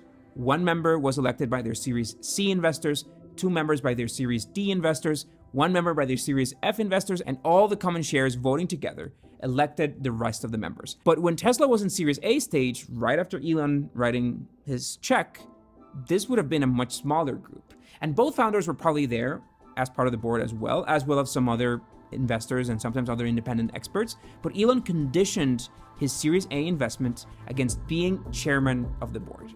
This is aggressive, but it's not unconventional considering how much cash he was putting in. The chairman of the board is very different from the CEO. Their job is to oversee board meetings and the long-term vision of the company. For example, Apple's chairman of the board is this guy, and the CEO is, of course, Tim Apple. The CEO is in charge of day-to-day operations. They report to the board, so if a certain majority of the board members agree, they can actually fire the CEO, which is going to be important in just a second.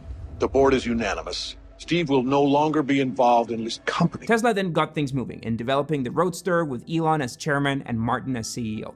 Elon provided ideas and oversight, but day-to-day operations were still under Eberhard. We need to change the way the world thinks about electric cars, okay? Today, people think about electric cars as little ugly things that nobody wants to drive. To change the way people think about that, we need to make something that's radically different than what people expect. By February 2005, they needed more money, so they raised another $13 million, which we estimate was at a valuation of about $51 million. At this point, Series A and Series B investors probably owned about 48% of the company. I actually ran this math in our cap table tool. I'm going to link it below if you want to download it. But the point is, the rules of the board, if they're similar to what we've described before, meant that Series A and Series B investors essentially controlled about half the votes on the board. A Series C round of funding came in May 2006 at a valuation we estimate of around $117 million. Martin and Mark, they had money, but they weren't millionaires, so they obviously didn't participate in these huge $100 million rounds of funding. Now, assuming their initial stake was about 15 million shares each, the company had likely issued about 68 million new shares by then. That means their stake in Tesla was worth about $40 million on paper, which is great, but they no longer had a controlling majority, which, they didn't really have a choice. How else are you gonna get $60 million worth of funding injected into your business idea. Soon after this funding round, under Martin, still a CEO, the Roadster was revealed. You can have a car that's quick and you can have a car that's electric, but having one that's both is how you make electric cars popular. The car was $100,000, but the media and the press stunt worked, and they sold 100. You notice you don't see Elon Musk any fucking where. This fucking piece of shit Elon Musk is nowhere when any of these things are being resolved or being shown. It's really a sad thing what this dude Elon Musk did to Tesla. It's really a fucking sad thing. That's why I hope this company goes the fuck under. 127 cars thanks to that event. You know, I stood up and gave a talk about what the car was doing. And there had been a rumor that Governor Schwarzenegger, who's governor at the time, might show up, but you know, like, who knows, right? But Elon didn't enjoy the launch at all. The way that my role has been portrayed to date, where I am referred to merely as an early investor, is outrageous. That would be like Martin being called an early employee. This is an email from Elon Musk to Martin and to Harrigan, their VP of Customer Service. I was incredibly insulted and embarrassed by the New York Times article, where I am not merely unmentioned, but where Martin is actually referred to as the chairman. If anything like this happens again, please consider the PC-GC relationship with Tesla to end immediately upon publication of such a piece. The first time we really bumped heads was over that press coverage of the debut. We had technical disagreements that we worked through, and it was always very collegial. But bro, that's the thing, bro. Tone. At this time, Elon began to have so much money to where he was investing so much money to where, like, he was feeling like he was, just because he invested so much, he felt like he was a founder. He was never a part of this shit to where he was, like, the plans of, like, these cars, all of this shit was already there before he ever even came. Like, this is why Elon Musk is such a fucking, like, he's such a fucking rotten piece of shit, because he had nothing to do with this shit from the beginning. He wasn't there from the beginning. These two guys, Mark and Martin, were the guys that were there from the beginning, and he essentially stole the company from these guys. Like, he essentially stole it. We would work through our opinions and come to a conclusion. That was the first time where it was this emotional. The days and months that followed were chaos. There were massive production issues with the Roadster, not to mention the challenges of dealing with 140 employees by now. Elon and Martin sat down for dinner in January of 2007, and Martin suggested bringing a new CEO into the company. And the record is very straight here. This was Martin's idea. They brought it to the board, and the idea was pretty well received. It was a completely friendly discussion with a couple of speeches from board members about how it was very much the normal course of a startup. They started looking for a new CEO, but it's of course hard to find someone with enough tech and automotive experience that was both approved by Elon as chairman, as Martin as a vote in the board.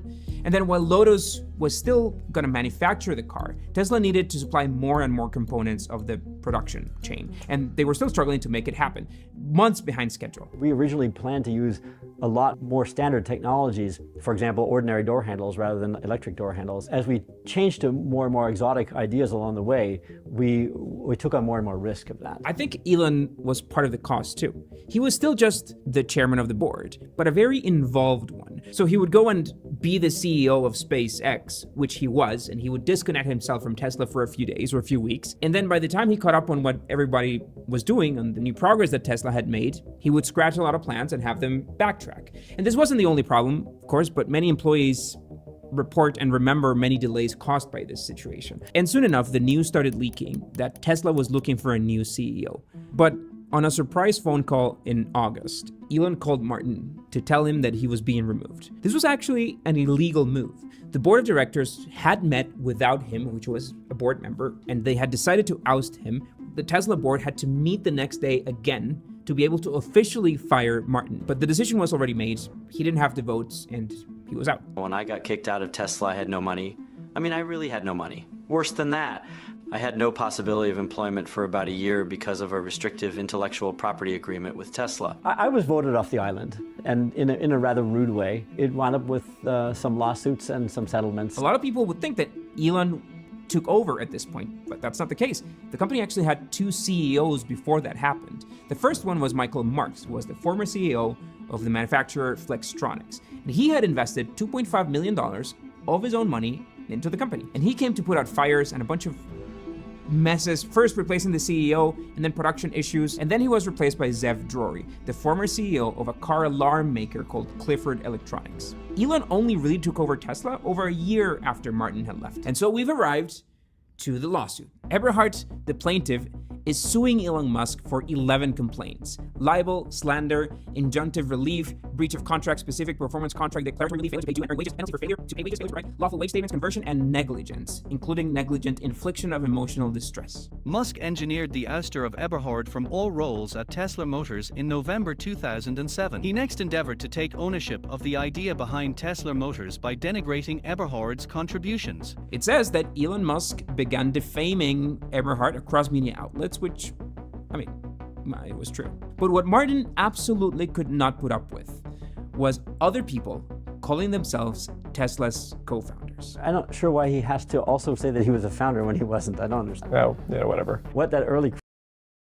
This is why they, like, these are the founders. He's like, damn, I don't see why he gotta say he was a founder when he wasn't. He wasn't a founder. Elon Musk was not a founder of Tesla. He owns the company now, but he sued just to get on the shit. Like, bro, a lot of these white people are very bad people, bro. A lot of white people are very bad people, bro, and they do shit like this. A lot of white people will do shit like this. It is fucking evil. It's evil. Crew put up with in the early days. When JB likes to call himself a founder, it's funny because Tristan started the same day. That's right. So if he's a founder, so's she. Yeah. Right. So the lawsuit is full of these little fun little mementos about Tesla. So this is a certificate of Martin to himself, awarding himself the second Tesla Roadster ever created. Like literally, by Martin, signed by Martin. His actual resignation letter, which he had to sign and the new CEO had to acknowledge. And overall, just a bunch of really old school prints of very early 2000s internet. Now, a good chunk of the lawsuit is about a severance agreement that would have vested all of Martin's shares and give him a 6-month severance and health insurance and everything after he resigned. And the lawsuit claims that this was not paid. And then ultimately, Martin demands a trial by combat. No, just trial by jury. It's history now. Yeah, so I can't say a lot about it. So the lawsuit settled out of court. We would assume that Martin got his wages paid, but we'll just never know. What we know is that they agreed that Elon, as well as 3 other early employees / co-founders, could actually call themselves co-founders. But the question was for you, the question at the beginning, who gets to call themselves a co-founder of a company? Is it the people who incorporate? Is it the people who fund the company? What if they help build it too? What if they were the first employee? Now is the time for judging, and you want to drop that in the comments. I promised you all the facts, and I've given you the facts. I'm gonna save my opinions for our own video about Elon. See you guys next week. So basically, the dude Elon stole the company. He had so much fucking money to where he fought against the guys that actually created it. Martin and Mark, he fought against them, the guys that actually created the company, the guys that actually came up with the idea. So now when you think of Tesla, you think of Elon Musk, but in actuality, he had nothing to fuck to do with it. He had literally nothing to fuck to do with any of this shit. You know, Elon Musk is just a piece of shit. He's just a piece of shit who just took over. But this is how normal companies work. Like, you know, normal companies work. They take over. They expect you to just acquiesce. But yeah, it's really a fucked up thing with this shit because Elon Musk is a piece of shit, bro. He had no business trying to take over what these guys built, but he has so much money to where he was able to essentially, during the court proceedings, just bite him out. And it's crazy, bro. It's crazy, man. You gotta be crazy to, like, just understand this shit. It was really, you know, I say this shit to people all the time, and they be like, nah, man, I don't believe you, and da-da-da-da, this don't make sense. But, man, if you really look at this shit, bro, Elon Musk stole the company because so many people want to think that Elon Musk is like this super intelligent guy and he's so smart. Elon Musk is a fucking idiot, bro. Elon Musk is a fucking idiot. Like, on every level that you can ever think of. He's a fucking idiot, bro. He's so fucking stupid. He's so dumb. It's so bad. He's so dumb. But, you know, that's what people love, so you gotta make sure that they get what they're looking for. Make sure they get what they're looking for, because, you know, it is what it is. These dumb motherfuckers, you know, we can't help everybody. We can't help everybody. But, yeah, let me get my ass up out of here, man. I'm about to go to sleep, and I appreciate y'all for coming through. All that old shit. I appreciate that, but I'm about to take my black ass to sleep. And I appreciate y'all for coming through and showing some love, man. Definitely appreciate it. Yeah, man. We gotta be honest with each other. You know, this whole shit is fucked up, man. That's why I say, man, I'm going to China. I'm gonna tell y'all, man, listen, y'all finna see me in China, bro. Ain't even gotta play with niggas. Y'all finna see me in China. I know I'm gonna this, that. But y'all finna see me in China, bro. Because what I'm not finna do is have my daughter killed in some motherfucking bullshit and some school shooting behind this shit. I ain't doing that, man. Fuck y'all niggas, bro. Y'all niggas can have fun with your sons and your daughters being killed in one of these shits. I ain't doing it, bro. I'm getting the fuck out of this country because this shit ain't cool, bro. So I'm getting the fuck out of this bitch, and I'm all the way out of there, bro. So with that being said, if you niggas can live to talk about it, I'll holler at y'all another motherfucking day. Peace out. I'm gone. Peace. I'm motherfucking